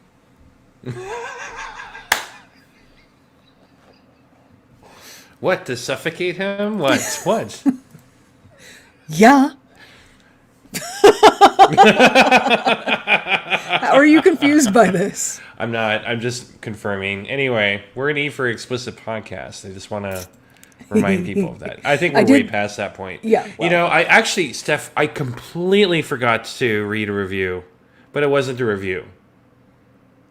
So Spotify has a really fucking terrible way of letting me know if anybody leaves any kind of feedback or questions on our podcast. And I found one who said, enjoy the show, but you guys took way too long. You're TMI'd all over the place. 20 minutes of the episode didn't even get to the thing. And I'm like, which episode are they talking about? And I look, and it's the one where we're talking about the weather. And that's like, there's no dick jokes, no mention of vaginas or anything. And I'm like, so our listeners just only like us when we're talking about nerd stuff, or we're filthy, and that's it. If we get to like any like banal part of our lives, like, oh, I stubbed my toe on the staircase, they're just not interested. Banal. Is that right? Well, sounds like anal. No, look, that's our show, man. This is what I have long since, like, if you want to go back to our very early episodes and listen to me struggle to curb all of our sidebars and our overshares and our inability to get to the fucking point, go for it. I tried. I gave up. Yeah, so here we are talking about Loki looking submissive and breedable, and that's just where we are. So Sarah says I'm too short for the height, unfortunately. You stand on his knee. Get a stepladder. Get up over the shoulder. The zookeeper says I do get it, but not for me, which is fine. Thank you. Appreciate it. Let's not kink shame. It's not for everybody. I just know that I'm not the only one who saw what I saw. Anyway, I'm okay, sure so we'll have listeners that'll send us. Getting out of my AO3 search parameters and getting back into the story. Loki looks up at Sif and he tells her, I cut off your hair because I thought it'd be funny, and it's not. I crave attention because I'm a narcissist, and I suppose it's because I'm scared of being alone. And that's a big moment for Loki. To admit that's, like, I think he's being honest here. This is not a manipulation. He can't manipulate her. She's a program. Right. She's not a person. So I think he's actually being honest with himself here. And so he gazes up at her, and she offers him a hand to help him stand, and she pulls him in to tell him that he is alone and he always will be, and then walks away. There was no need to knee him in the balls on that one. That was sufficient. Thank you. Oh my God, that broke my heart. Fucking brutal. Yeah. Right up there with Bad Friend. Anyway, Mobius walks in. He's like, you ready to talk? Cool. We are back in the Time Theater chit-chat room. And Loki is cranky. Well, yeah, you just got hit in the balls like a million times. Exactly. Come on, give me a break. And Mobius I'm surprised he wasn't like talking to Mobius like, so what do you want to talk about? It's been my experience that nobody's voice actually does that when they get hit in the balls. I don't know what to say, so we're going to move on to the next thing. I know you have questions. I don't care. All right. Okay, yes. Did you get one of those boxer guys? You know what I'm talking about? The ones that are like, just punch me in the ball once, or... I mean, there's definitely guys who have been like, come on. But no. Step on it. I trained in Kung Fu for several years. Ball hits happen. Oh, I see. Okay. Yeah. Okay. It's just me then. Okay, we're sidebarring again. Look. I'm so sorry. When people teach, particularly women and femmes, basic self-defense, if anybody teaches you to hit him in the balls, that person's trying to get your ass killed. Don't do it. Because you have a 50-50 chance, if you do manage to make contact, and I can guarantee you, you're probably not going to. Because that man has had a lifetime of protecting that area. Like, he does it out of reflex. out of instinct, okay? If you do manage to make contact, you've got a 50-50 shot. He will either collapse to the ground in horrible pain, or he will go red, rage-filled, and become the Hulk and come after you. So just don't hit him in the balls. Punch him in the throat. Anyway, it's much more effective. Wow. The more you know. But we sidebar too much. We don't get to the point. Too much. It's TMI. Okay. So getting back into the scene, Mobius is like, okay, so the TVA is lying to me. What do you got to say about that? Go. And Loki's like, let me go and I will tell you. And so Mobius is like, cool, you were just saying that to manipulate me and be awful. Anyway, how long have you worked for the Variant? What? Right. Now, this entire conversation, like all of the conversations in between these two characters, is about something else. Before, it was about who was motivated to do what. Like, what was their goal? What was their motivation? This conversation between these two characters is a cover for much bigger feelings. Each of them is trying to, they are trying to get, like Mobius is trying to get information. So is Loki. Specifically, Loki's trying to get information about Sylvie. But they are both covering up their much bigger feelings. Loki is hurt that Mobius locked him up and that he's collared again. And he's also terrified for Sylvie because he doesn't know what happened to her. Mobius is legitimately hurt and disappointed that Loki betrayed him. And so that's what's fueling. This is a much more aggro conversation than they had before. Mobius is not his calm, cool, collected, folksy self. Like, he does get to it, but there's a lot more energy to it now. And it's because his feelings are hurt. And did you know that people could just go ahead and have feelings and it's okay, even if they are men? Well, I was about to correct you, Steph. They're two men. They don't have feelings, right? only punching. That's it. We do not talk and have the feels. No, they do. Oh, God. That's what's happening here. Yeah, I cry like a bitch all the time. I have feelings. Yeah.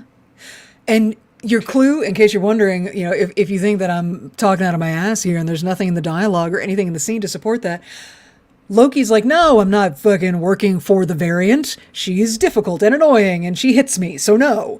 And Mobius is like, right. So you don't do partners because unless, of course, it benefits you or you intend to betray them at some point. Bitter. Yeah, he's bitter. His feelings were hurt. Anyway, Mobius is like, oh my God, will you just tell me what caused the Nexus event on Lamentus? And Loki's like, no, because as soon as I tell you, you're going to prune me. Yeah, sure. And he's right. He's not wrong. No. That information is the thing that's keeping him alive right now. So Mobius is like, cool, right, back into the knees to the balls box for you with Lady Sif. And Loki's like, no, wait, hold on. Instead of that. And then he tries to spin up some of his classic grade A Loki bullshit. But again, he's having some really big feelings. This is not his best work.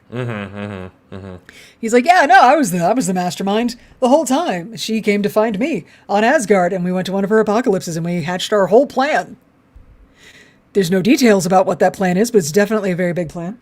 It's definitely a plan that's happening. But the thing is, he's trying to downplay her importance. He's trying to say that Sylvie was not important and that as soon as his plan is done, he'll just dispose of her. She's not a big deal. But why would he be doing that? I think in his really weird way, he thinks he's trying to protect Sylvie by lessening her role. Though, in my opinion, that would actually increase the chances of them just going in and pruning her.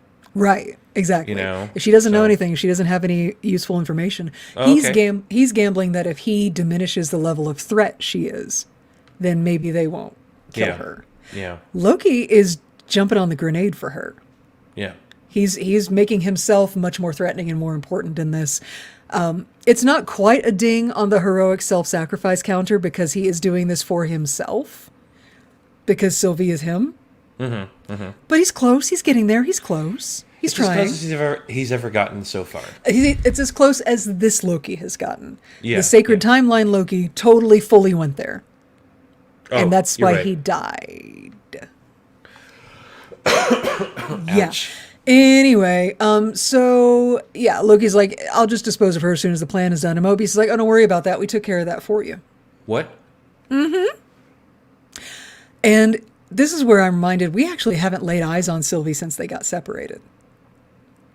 Oh, So- right. We don't know what her status is. Right. We know that there are some Minutemen standing outside a door, but we don't know if she's in there. We don't know if she's alive, or we don't know if it's true what Mobius says, that Sylvie struggled, she started fighting them, and Hunter B-15 had to pop her.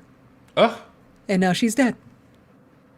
We don't know. And then again with the facial expressions, Loki looks heartbroken in like 2 seconds and then tries to cover it up. Mm-hmm. But it's one of those complicated Loki smiles. Yeah. Oh, yeah. Yeah. Mm-hmm. And then he says, "Good riddance." And it's like, ugh. I know. But Mobius glances up at him, looks away, and then looks back at him and watches Loki's face like his facade is just cracking under the weight of his devastation at thinking that Sylvie is dead. And then Mobius fucking laughs at him. I kind of hate Mobius right now, just FYI. Dude. Yeah. This is cruel what he's I know. doing. I just That's wanna not, like, I spank get that him. your fifis are hurt, but my dude. Right. He's like, oh my God, look at you. Look at your eyes. You like her. Does she like you? And like, it's awful. He's just going off. He's like, it's an apocalypse. 2 variants of the same being, especially you, forming this kind of sick, twisted romantic relationship. That's pure chaos. That could break reality. And then he calls Loki an incredible seismic narcissist for falling in love with himself. Wow. Yeah. So Mobius, A, back off. You're a little too accurate right now. I know. And But too also, mean. Too but mean. also, B, that was the Nexus event. That was what set off the branch timeline, Right. was those two falling for each other. But that's not the thing that's weighing on his mind yet, either. Like, there's something bigger, Mobius, like that's driving Mobius right now. Is there? Because, well, I'm getting the sense that like he's even at this point, his reaction is he's only reacting the way he's reacting, like you said, because he's really angry at Loki, and he Right. just solved one problem. But Mobius is still coming off like he's weighed down by something bigger. So his like emotional reaction, his anxiety is coming out, and it's like Fair. again, it's like the acting, the facial expressions are so much. Right. Like, Owen Wilson, are you sure you're this good? It Because was always that good. because orange mocha frappuccinos, okay? Because give in to the power of the tea, okay? Because Wedding Crashers, because that Hansel, he's so hot right now. Like, Hey, really? that Zoolander is a masterpiece. It really is, though. That is a peak modern cinema. Okay. He's doing an amazing job. Because you're right. You do see in his performance, there's a lot going on. Everybody's very complicated right now. And, like, I think that's also another reason why some people do not like this show as much. Because everybody's complicated right now. And there's a lot of talking. It's very talky, talkity talk. This is not your action Marvel. This is people that It's- are more empathy. Right. It's Yeah. I was going to say cerebral, but it's not even that because it's much more heart-centered. Right. There's feelings and people talking about them or not talking about them, depending. Right. Anyway, Loki demands to know if Sylvie is alive, and Mobius concedes that she is for now. Cool. Mobius doesn't trust anything Loki's saying because Loki has told him like 50 lies in the last 10 minutes. And so they're going back and forth about all of his bullshit, and finally Loki fucking explodes with, "You are all variants." Everyone Why didn't who you works... open up with that, Loki? Because that was his bargaining chip. That was the thing that was keeping him alive, is this piece of information. But he finally just can't fucking deal with it anymore. And so it just explodes with it. He says, everyone who works at the TVA, the timekeepers, didn't create you. They kidnapped you from the timeline and erased your memories. You had a life. Exactly. Ugh. And he explains that that's how Sylvie's memory enchantment works. And Mobius is listening. And he's hearing him. Yeah. And you can see wheels are turning. Right. But he's not ready to believe this shit yet. That's too much. Yeah.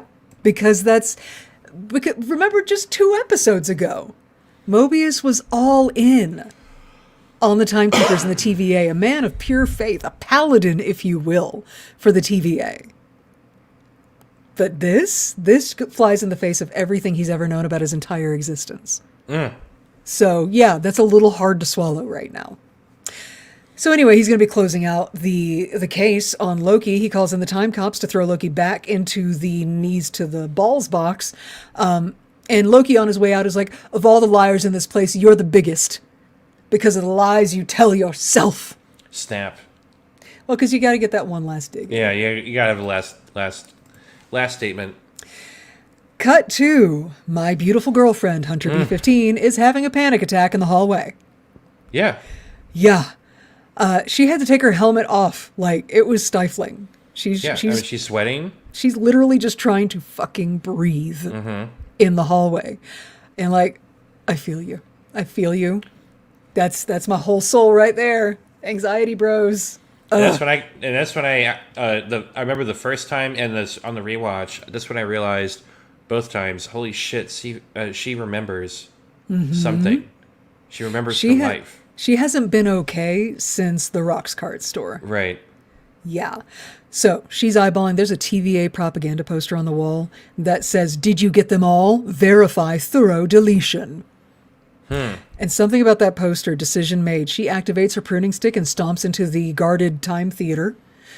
And she steps inside, and now we see Sylvie. There she is, feet up on the table. Fine. She's alive. Yeah. And the door closes behind Hunter B15. She turns off the pruning stick, takes out her tempad, opens a time door, and says, "Come with me." Walks through it, and Sylvie follows. What? But we're not going to follow them right now because we need to go to Renslayer's office with her goddamn theremin music. Listen, I hate the theremin. I don't like the music. It's it grates on exactly the wrong parts of my brain. I don't like it. I don't like it. So, but here's the thing, though. Theremin music is fucking weird. And it's very, very period centric. Like it is very much a product of its time, right? So I had to look it up. When was the theremin invented? Because nobody willingly listens to goddamn theremin music just to relax. Okay, I cannot believe like a that. villain. It's like if you're a villain in an old timey movie, you have one of those, you know. Get to torment me. Yeah. For if they capture me, this would be a valid enhanced interrogation technique. Faux show. Okay, so the theremin is a bizarro electronic musical instrument that was invented in 1920 by Russian physicist Lev Sergeyevich Terman, later known as Leon Theremin. I think this is a hint, just like the jet ski is a hint for Mobius. This is a hint on Renslayer's origin era. Oh. I think she's from the 20s. I love that. Yeah. And that's why she fucking likes this goddamn torturing a ghost at the bottom of a well ass music. I hate theremin music. Oh, if you also, like theremin music, I'm sorry, and I love that for you, but I hate it. But also explains like the old timiness of her office. Right. With the shelving and all that kind of stuff. It's super Art Deco in there. Yeah. Yeah. I love that. Anyway, so she and Mobius are signing off on the paperwork to close out the case. They are sharing a celebratory drink. Renslayer kicks back. She's all relaxing. She's like, idle conversation. Mobius, if you could go anywhere, anytime, where would it be? He's like, I can go anywhere, anytime. Right. Some TVA agent. Got tempad. Go anywhere, anytime. And she's like, no, come on. Anywhere, anytime. He's not playing along. But he is asking her why she won't let him talk to Sylvie. And she's like, why are you asking? We can't risk her escaping again. Oh, my God. And she... I'll come in again. And she reminds him that the timekeepers are involved because she tells him that the timekeepers want to personally oversee the variants pruning, and they want Mobius there, too. Oh, interesting. I feel like in times such as these, if you are being called to be a special guest at an execution, you're going to die. Don't go. You're going to get pruned too, buddy. Don't fucking go. Yeah, and I think if what she's saying is true and he is being invited to this pruning, it's because they want to prune him too. Yeah. You need to get rid of the investigator. He got too close. He knows too much. He sees too many things, et cetera, et cetera, et cetera. Anyway, Mobius is like, that's really cool. Awesome. So when did you first notice that C20 was losing her mind? Wait, what? Yeah, exactly. Change of subject. Holy shit. Renslayer's like, all these questions, what are you getting at? And we enter into another one of those beautifully written conversations that the show is so good at. This is the two characters with very different goals format, right? Mobius wants information because he badly wants to prove his growing suspicions wrong. Yeah. That's what he wants. Yeah, he doesn't want them to be true. That's absolutely correct. Renslayer wants him to quit the fuck asking questions and leave it alone. One of us is better at manipulation than the other. Yeah. Because she overplays her hand, and I think it's because she's desperate. She plays the "I'm just trying to protect you, honey" card. Yeah. She's like, this variant is super scary, and I don't want you to lose your mind like C20. But then she really lays it on thick, right? Like uncomfortably. Yeah? Yeah, yeah. And you could tell she's lying the whole time. Like, she's not an investigator. Right. Like, these are they have different strengths. Her strength is definitely much more ambition and climbing through their bureaucracy. There's a reason Mobius never aspired to climb beyond that, is he's where his strengths lie, which is with the investigation. He wants to be a detective. She wants to be a general. Right. And so she's doing everything she can to like appeal to his big, soft, squishy Mobius heart and get him to back off. She tells him, when we're out there fighting for the sacred timeline, we're also fighting for this, for us, friends against time, allies to the end. She's using their friendship to manipulate him. So, I like it. So it's like, well, you would approve, fucker. But, like, does it work? I don't know. No. They crack jokes. They laugh a little bit. And then Mobius is like, hey, so what are you going to do with this sword trophy you took off of the variant right there? What are you going to do with that? Where are you going to put it? She steps away to put the sword up on the shelf. He fucking swaps out their temp pads. Old school. One side note. Every time I say temp pad, I almost say tampon. Just so you know. Well, that's what my note thing autocorrects to. I'm like, he uses the tampon and travels through time. Whoa. That's one hell of a period. Well, you know, on those heavy flow days. Anyway, yeah, he swaps out the tampons. And it's... I fucked myself up. I'm not going to be able to say temp pad again. Oh, he man. swaps out the temp pads. Her manipulation did not work on the guy who has been sparring with Loki for 4 fucking episodes.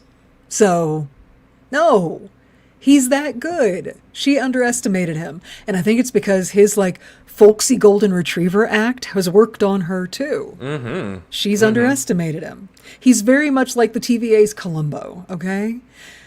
So back in the day, kids, there was this... Oh, God. There was this detective show called Columbo. And Columbo was the detective.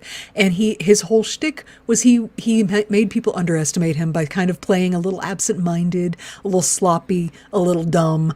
But in the end, he was brilliant, and he solved all of his crimes because it was his show. There you go. Dun, dun, dun. The more you know. Anyway, he's like, he's got the temp pad, and he's going to go do the thing. So he's like, yeah, that was great. I will see you later for the pruning. I'm going to go bye. And he takes off. Okay. Meanwhile, a door opens in front of the Roxcart facility that is currently in the middle of a soon-to-be-very deadly hurricane. Oh, good. We're back here. Right. Out steps Hunter B-15 and Sylvie. Why would you bring her to an apocalypse? So nobody at the TVA could see what they're going to talk about. Exactly. Now, Sylvie doesn't quite catch on right away. She's like, oh, you wanted a fair fight? I can respect that. Hunter B-15 says, you did something to me when you were in my head. What was it? Uh-oh. And Sylvie insists, I didn't do anything to you. I just showed you what your life was before the TVA. And B-15 is like, no, that's a lie. I was created by the Timekeepers. And Sylvie insists, no. The Timekeepers took your life. You are all variants. We're the same.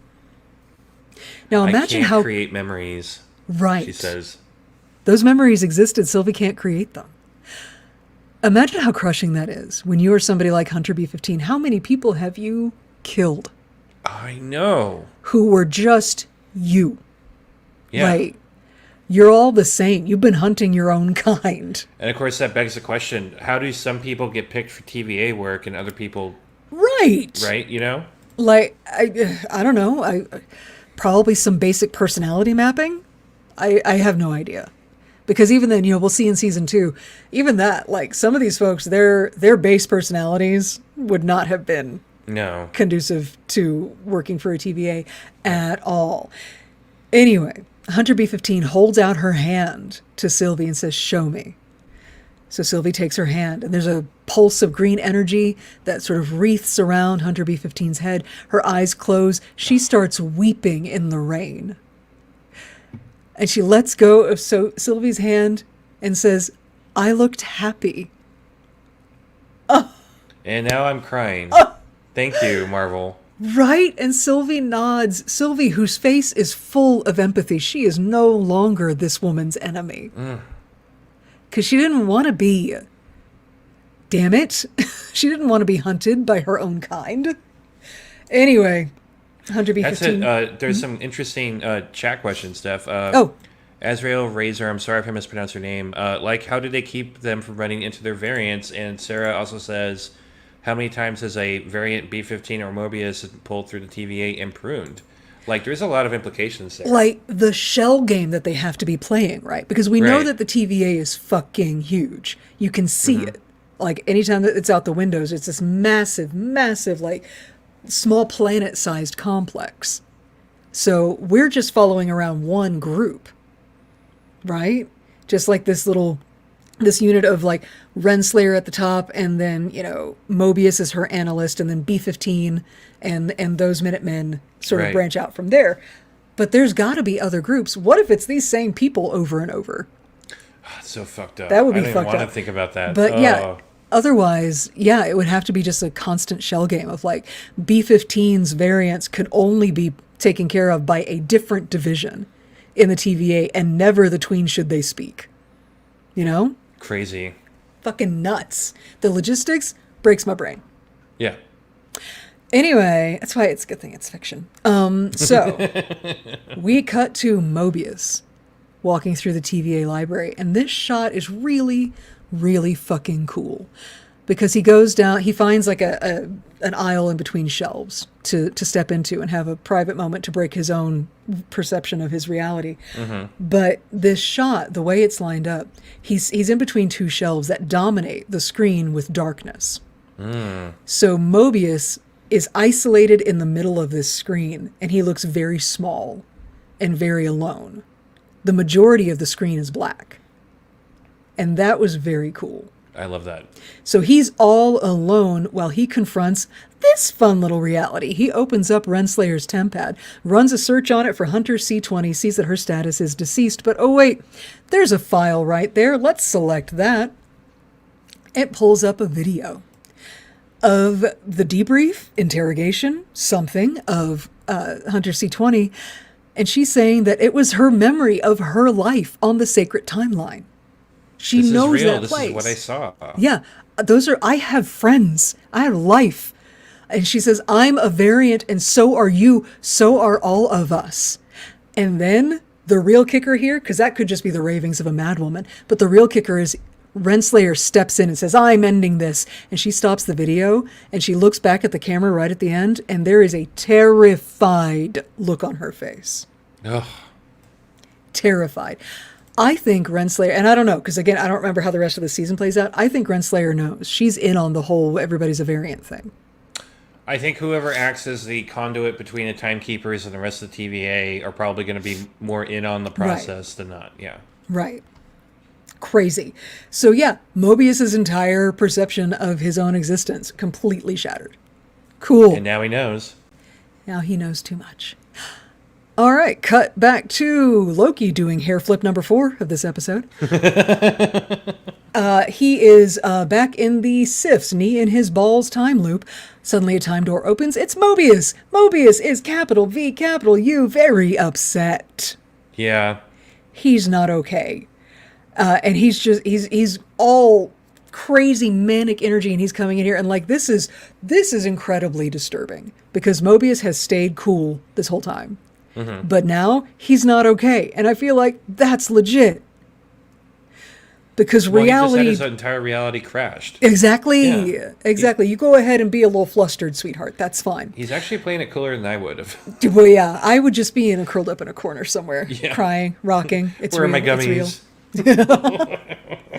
Anyway, Mobius is like, Loki, do you swear that she, Sylvie, did not plant those memories in Hunter C-20? And Loki's like, no, she says she can't, and I believe her. And Mobius goes, great, so I just have to trust the word of 2 Lokis. Now, cool. And Loki says, how about the word of a friend? And just like that, we're making up. And that's great. They're going to have a long, lovely friendship together. I hate you. Yeah, well, I didn't write the fucking show. They're friends. Doesn't matter how long they've been friends. They like each other. They're so great. Okay, so Mobius takes a beat to think about it, and he's like, oh my god, okay, fine. And he says to Loki, he says, you were right about the TVA, and if you want to save Sylvie, you need to trust me right now, okay? Okay, cool.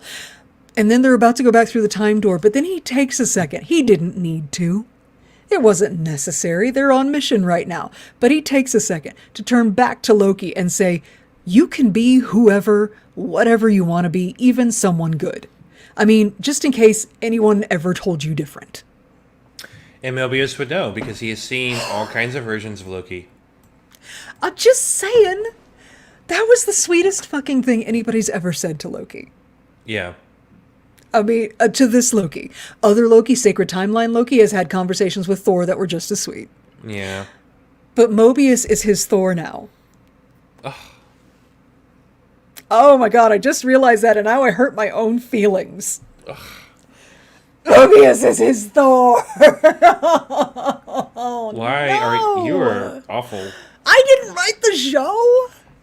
Fuck. Yeah, but you're making me think, and I don't think a lot. I know, it hurts your brain. It does. It does. Anyway, I love Mobius. I love the smile that Loki gives him. And just, I love it. Anyway, they step out of the time cell into the time theater. And there's Ravonna Renslayer and a bunch of fucking time cops. Oh, shit. Yeah. She's like, I think you have something of mine. And Mobius tries to bluff it out. He's like, oh yeah, sorry. Didn't realize until just now that I totally picked up the wrong tempad. She's not buying it. Don't these motherfuckers have passwords? No, apparently not. Apparently not. And so he's like, what's the problem, Ravonna? And she does not answer. Which is all the answer Mobius needs. He says, you know where I could go if I could go anywhere in defiance of her? Mm-hmm. It's like, back to my fucking life, you bitch. Where he would go to wherever it is I'm really from. Wherever I had a life before the TVA came along. Maybe I had a jet ski. And I'm like, you go, Mobius. Nothing bad's going to happen to you right now. Yeah, absolutely. He's fine. Ravonna Renslayer orders the cops to prune him, and he gets disintegrated right before Loki's eyes as Loki yells, no. Wow. Yeah. Bye, new Thor. That was fun. Loki is once again detained by the TVA as the fucking creepy-ass theremin music swells. He is marched to the Timekeeper's elevator. He is devastated. His friend, his new Thor, the guy who just told him that he believed in him, dead. Cool. Awesome. Yeah. Love that. Renslayer goes to get Sylvie and notices that Sylvie's hair is wet. And says, who was in here with her? Come to find out, Hunter B-15. So now there's an APB out on Hunter B-15 who has been compromised by the variant. Now Sylvie and Loki are both marched to the elevator. They're standing there waiting for it to ding, I guess. It's got a lot of floors to travel. I don't fucking know. Sylvie looks over at Loki, who does not look okay, and she asks him, are you okay? No, don't say that you're okay. Look, does she have a lot of experience with relationships? No. Okay, she's been living in fucking interdimensional timeline Mad Max since she was a baby. So fuck off. I stand by the hill. I know that you're not supposed to say it. I agree that you're not supposed to say it. I'm just defending my girl. She doesn't know better. I know. And she's legitimately concerned because Loki doesn't look okay. Yeah.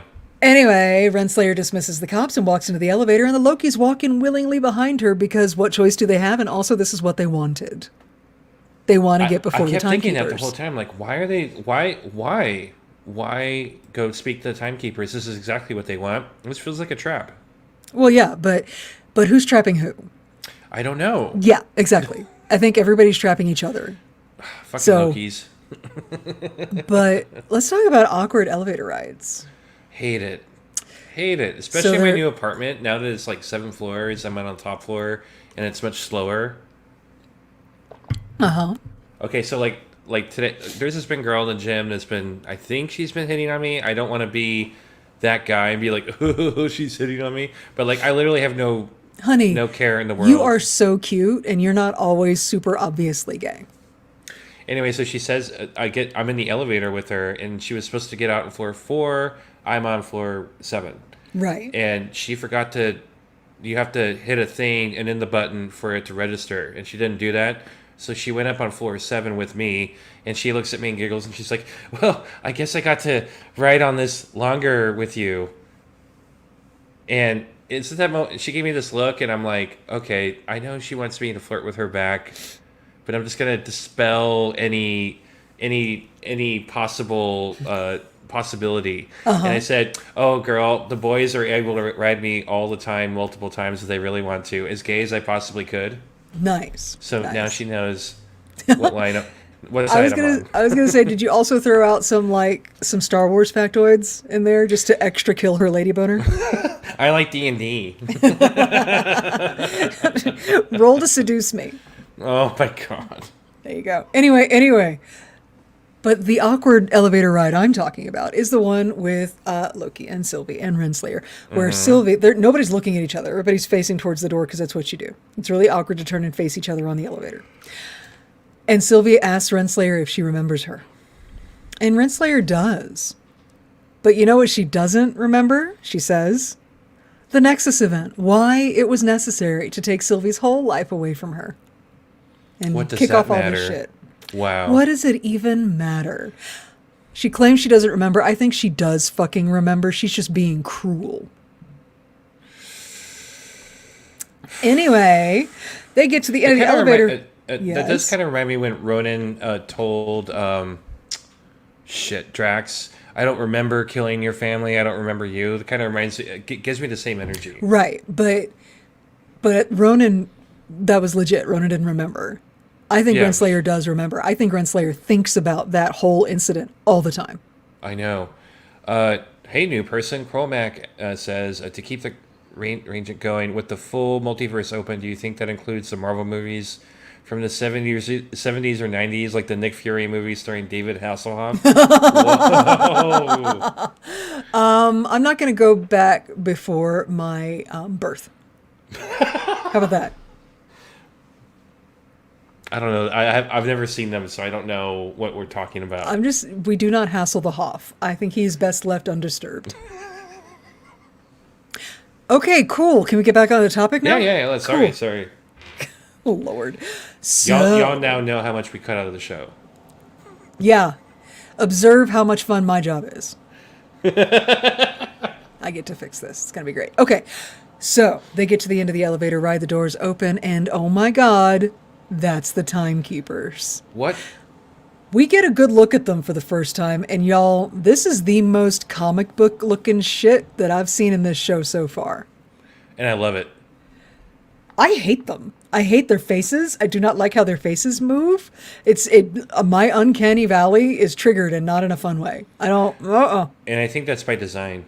Yeah, they're supposed to be alien and weird and disturbing to gaze upon. Yeah. And it worked. Congratulations. I do not like it. I do not like it. So, the timekeepers, they take turns speaking, and each of them has its own little voice, whatever. But they say to the Lokis, do you have anything to say for yourselves before we fucking kill you, essentially. And Loki's like, seriously? You just brought us here to kill us? Do you know how many times I've been killed? Fuck off. It's like his whole attitude.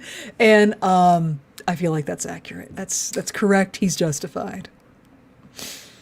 But they're like, no, you are no threat to us. And Sylvie tries to step forward. She's pissed, and she's also trying to get closer to them because she wants to kill them. She tries to step forward, but Renslayer yo-yo remote controls her back. You remember those? Oh, yeah. Yanks her back. The timekeepers are like, fuck it, delete them, have them deleted, etc. All of a sudden, though, the remotes stop working. And then my girlfriend, Hunter B15, is at the elevator. She says, for all time, always, hits a button. The collars drop off of the Lokis. She throws Sylvie her sword, which means that she raided Renslayer's office. I love that, too. Love that. And then B15 gets knocked out by the other time cops, like, immediately. Yeah. Which I thought was unfortunate. It doesn't matter, though. It's still fucking fight time. So It is fight time. Yeah, so this is one of those scenes where y'all have to watch the fucking fight choreography. It's amazing. Dude. So about this fight choreography, real quick. Yeah. It was very specifically designed for each character. Oh, I'm sure. Yeah.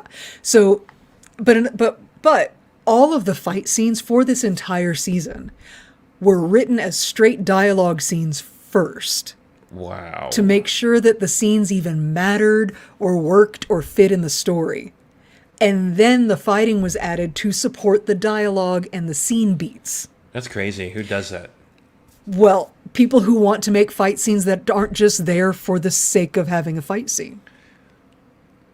Like, this is the point of this, is to have fight scenes that move the plot, that are part of the plot, that aren't just there to be like watching somebody flex some muscles or something.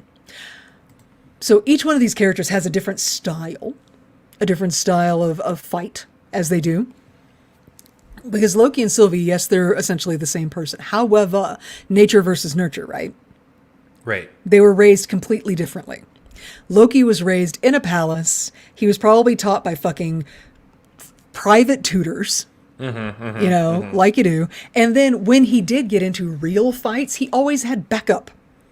Right. When he was growing up. He had Thor, he had the Warriors 3. They were always around. So his fighting style and the way Tom Hiddleston carries himself through this combat, it's very smooth. It's downright gentlemanly. It's very upright, like a ballet dancer. There's even a moment in the fighting where he's looking over at Sylvie and asks, hey, can I get some help? Yeah. Because he's used to having somebody to Yeah. fight with. Yeah. Yeah, exactly. Yeah, he's used to having a team. Yeah. Sylvie, on the other hand, Nope. was raised in the wilds of the multiverse's apocalypses. She fights like an angry, wet, feral cat. She's 100% self-taught. She fights dirty. She will punch you in the dick. She will take off her tiara and jab out your eyes with it. She has never, ever had backup. She has only ever fought alone. So, yeah, she takes out her guys first. Because that's how she's been fighting since she was a child. Right. That's brutal. And so that's the very different styles in their choreography. But then after they take out their, Sylvie takes out hers, and now it's her and Renslayer. Renslayer gets into it, and she's got a completely different style. It's much more military. She fights like somebody who was trained by an institution. Not by a private tutor, like in the courtyard of your palace, but by drill sergeants. So and you can see this, and you can see how these styles maybe don't always work out super well or mesh well. It's fucking awesome. This fight is super dope. I love that the meanest, most brutal parts of the fight are between the two women. Of course. Yeah. It's good stuff. Hold on, I'm scrolling all the way back down in my notes. Let's see. They kick the shit out of the time cops. Sylvie is fighting Renslayer. It's really fucking cool. Everybody take a look at that. Sylvie punches Renslayer the fuck out. And then finally, Loki kills his two guys. And the timekeepers who have been sitting in their chairs watching this go down the whole time are like, hey, so maybe we could talk.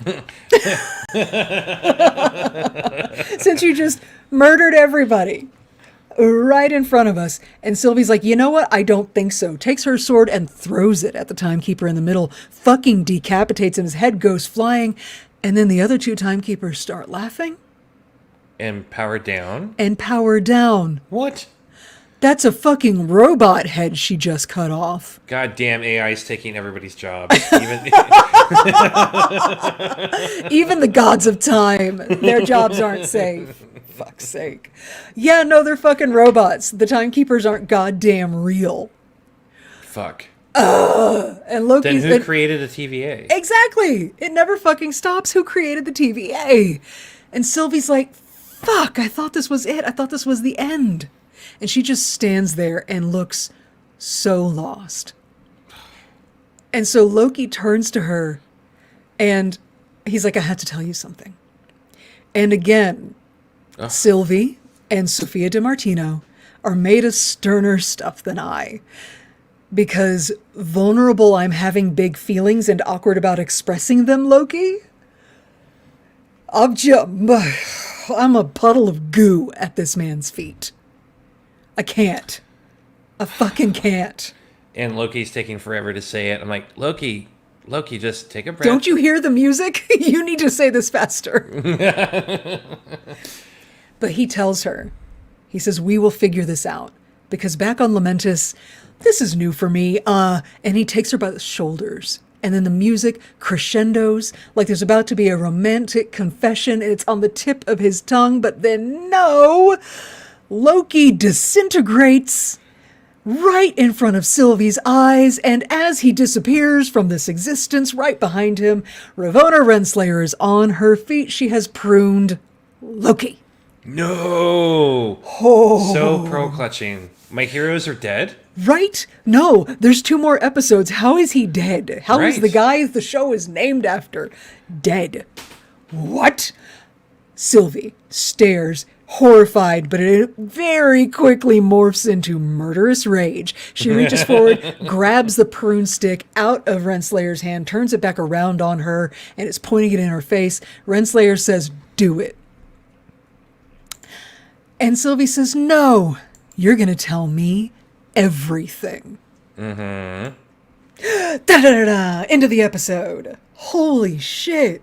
Or is it? Now, before we move past the this part, we hear a song, If You Love Me, by Brenda Lee. I noticed the theme, Steph. Yeah. So last episode, we talked about a female artist who was very successful, but not very well known because she's not like one of these amazing pop stars that people know about, but she did some shit. Like she owned a record company and was a very powerful woman. That was, somebody guitar? Bonnie Guitar. Bonnie Guitar. Brenda Lee. Steph, you've heard at least one Brenda Lee song. Have I? Yeah. Rockin' Around the Christmas Tree. Oh, no way. Yeah. That's awesome. Okay. But Brenda Lee had the record for one of the most successful singles since before Madonna. So she started in the early 50s and was a huge success. Billboard named her the top female artist of the decade in the 1960s. Mm-hmm. She broke records in the Grammy Awards initially, and she became one of the first woman to be inducted into the Country Music Hall of Fame and the Rock and Roll Hall of Fame. Oh, wow. So, like, again, another amazing female artist that a lot of people don't know about, even though, like, she did some shit. So somebody involved in the production of this show has fucking amazing taste. Exactly. Stunning. Thank you, Heather. That's good information. I love to hear it. So, yeah, it's the end of the show. I'm very sad. Loki's dead. Oh, wait. This is Marvel. 4 episodes into the season, we get a post-credits scene. Uh-oh. What? And I have to feel like they did this to throw us a bone. Because they... Hold on. Something's making a weird noise. Or is that you? Are you making a noise? Nope, I don't think so. Okay. Is it Boomer? Shit. No, I don't know what that was. I'm haunted. Okay, anyway. I have to feel like this is them throwing us a bone because they know they just ended the fucking episode on the death of goddamn Loki.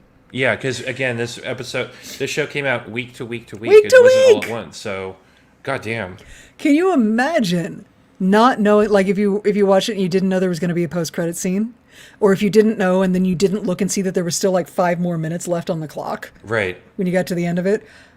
You think he's dead and that's it. Now you have to wait a week to know. Oh, I hate the week to week thing. Anyway. Me too. Post-credit scene, you guys. Loki wakes up, clearly laying down on the ground. And he's looking around and he says, is this hell? Am I dead? And we hear a voice from off camera go, not yet. but you will be unless you come with us. And then he looks up, and y'all, there is so much to unpack in this shot. One shot. It's literally less than 5 seconds we linger on this shot. But if you pause, and I recommend this, the longer you look at it, the weirder it gets. Okay? Let's start with the background that is apparently from the set of Horizon Zero Dawn. Mm-hmm. It's like modern skyscraper buildings. I believe one of them is Stark Tower. Mm-hmm. Like, it sure the fuck looks like Stark Tower. And they're all like crumbling and dystopian and disintegrating and covered in plants and stuff. It's fucking weird. So there's that. And then there's a magnificent Viking warrior black man with a hammer that is apparently made out of a giant socket wrench. Okay. I'm pretty sure his breastplate of his armor is actually tire treads. I love that. That's certainly what it looks like to me. Standing next to him, not to be outdone in the strangeness, is an older man in green and yellow pajamas. Are they? It's comic book Loki. Ill-fitting pajamas? Yeah. With his underwear on the outside? Mm-hmm. Okay, and he's got giant Loki horns on his head. So that's our really big first hint of who we might be looking at. Oh, and then there's like a tween boy. Like a child boy, who is holding an alligator. And they both have the Loki horns on too. The alligator actually has fucking Loki horns on its head. Yeah. And then we're done. That's it. End of the scene. What? Real quick, Sarah in our chat said, "Wait, did we miss a double cross count with B-15? We sure fucking did. We did. Double cross. You are right. Mm-hmm. Hunter B-15. Ding on the only other thing, other than the bizarre shock of seeing other people, we'll talk about that next episode because that's a whole thing. Oh, wow. That's a lot. This also confirms the possibility that, hey, Mobius may still be alive because if Loki's alive, maybe Mobius is alive. And thank God. Exactly. Because, and that's honestly, that's one of the first things I thought when I saw that Loki was okay. I'm like, okay, Loki. Oh my God, Mobius. Because somehow, in 4 episodes, honestly only 3 because he wasn't even in the last one, Owen Wilson has made this character one of my favorites in the MCU period. I love that. That's good. Oh, powerful. Anyway, let me check through my fucking notes. This was a long one, y'all. See if I've got anything. We like this episode. It's a really good episode. There was a lot of shit that happened in this episode. It's so much. It's because everybody talks all the time and all of the conversations are really interesting and purposeful and they mean something and they're relevant and... Enjoy this moment because eventually we have to talk about the Netflix shows. I'm gonna be wishing for super complicated conversation stuff when we get to Iron Fist. Anyway, do you have anything else? Nothing. For Loki season 1 episode 4, the Nexus Event? No? Cool. Then that means, guys, next time we will be talking about Loki season 1 episode 5, Journey into Mystery. Ooh. So yeah, that's that. That's the show. That's our show. That's it. We're gonna make a graceful exit. We're always so good. We have the outro. We do. I know. I was getting to that. Okay. Go ahead. Do the outro. You want to do the outro? No. I didn't think so. You start. I finish it. Okay. Hey, everybody. Thank you so much for listening. We appreciate that. We appreciate you. Thank you to everybody who tuned in the chat and hung out with us on this bizarre evening edition of Marvelous Divas. We appreciate y'all, too. If anybody would like to hang out with us in between episodes, you totally can. We're available on all the social media. You can find us on Facebook, Instagram, the artist formerly known as Twitter, and TikTok as @Marvelous_Divas. And if you haven't already done so, you should really subscribe to our podcast. Tell your friends about us. Leave a review. Do all those wonderful things. We would really appreciate it. You can find our podcast on pretty much every platform. Mm-hmm. We also have a YouTube channel, Dark Side Divas, where we do video content all the time. Please subscribe there and like our videos. We have a swag store, redbubble.com/official divas. We sell t-shirts, stickers, coffee mugs, a lot of different stuff of our show logos, and also the funny shit that we say. And last but certainly not least, we have a Patreon, patreon.com/divas podcast. For $5 a month, you have access to special content. You can watch our live recordings or access a full library. We have over 200 videos now of our old episodes, Jesus, all really? raw, uncut, unedited. It's rough, and there's special content in each of those episodes, and access to the greatest Discord in all the multiverse. Yes. Yes, those things. Sorry. I made the mistake of starting to scroll through the chat. You guys are fucking hilarious. And so I distracted myself from, we're still trying to finish a podcast here. Okay, then that's it. And we should say goodbye now. Hey, bye, y'all. Bye. Oh, that was a good episode, Steph. Oh, I need to save this right now. I'm suddenly paranoid about it. Boop, boop, boop, boop. Don't mind me. Shit. Saving. What was the name of this episode? Shit, Nexus Event. Yes. The Diva event. Because of our branding, our format that we do with the names of all of these. It's getting hard to keep up with that a little bit. I feel like. Yeah. Yeah, I had to fucking bastardize the word lamentus into La Diva is. Okay. Like. Special content or just unhinged sexual talk. So, thanks for joining, y'all. Thanks you for joining. We had just so because much fun 90% tonight. of the time the special content for the patrons is in fact sex ed with Steph and Chris, does it mean that you're right? That's exactly what that means. That's what happens. All right, y'all. Well, thank you so much for attending. We love doing these, and certainly if you have not a patron yet, you can join our Patreon. Would really appreciate the financial support. It's true. And that's basically it. So bye, y'all. Bye. Thank you.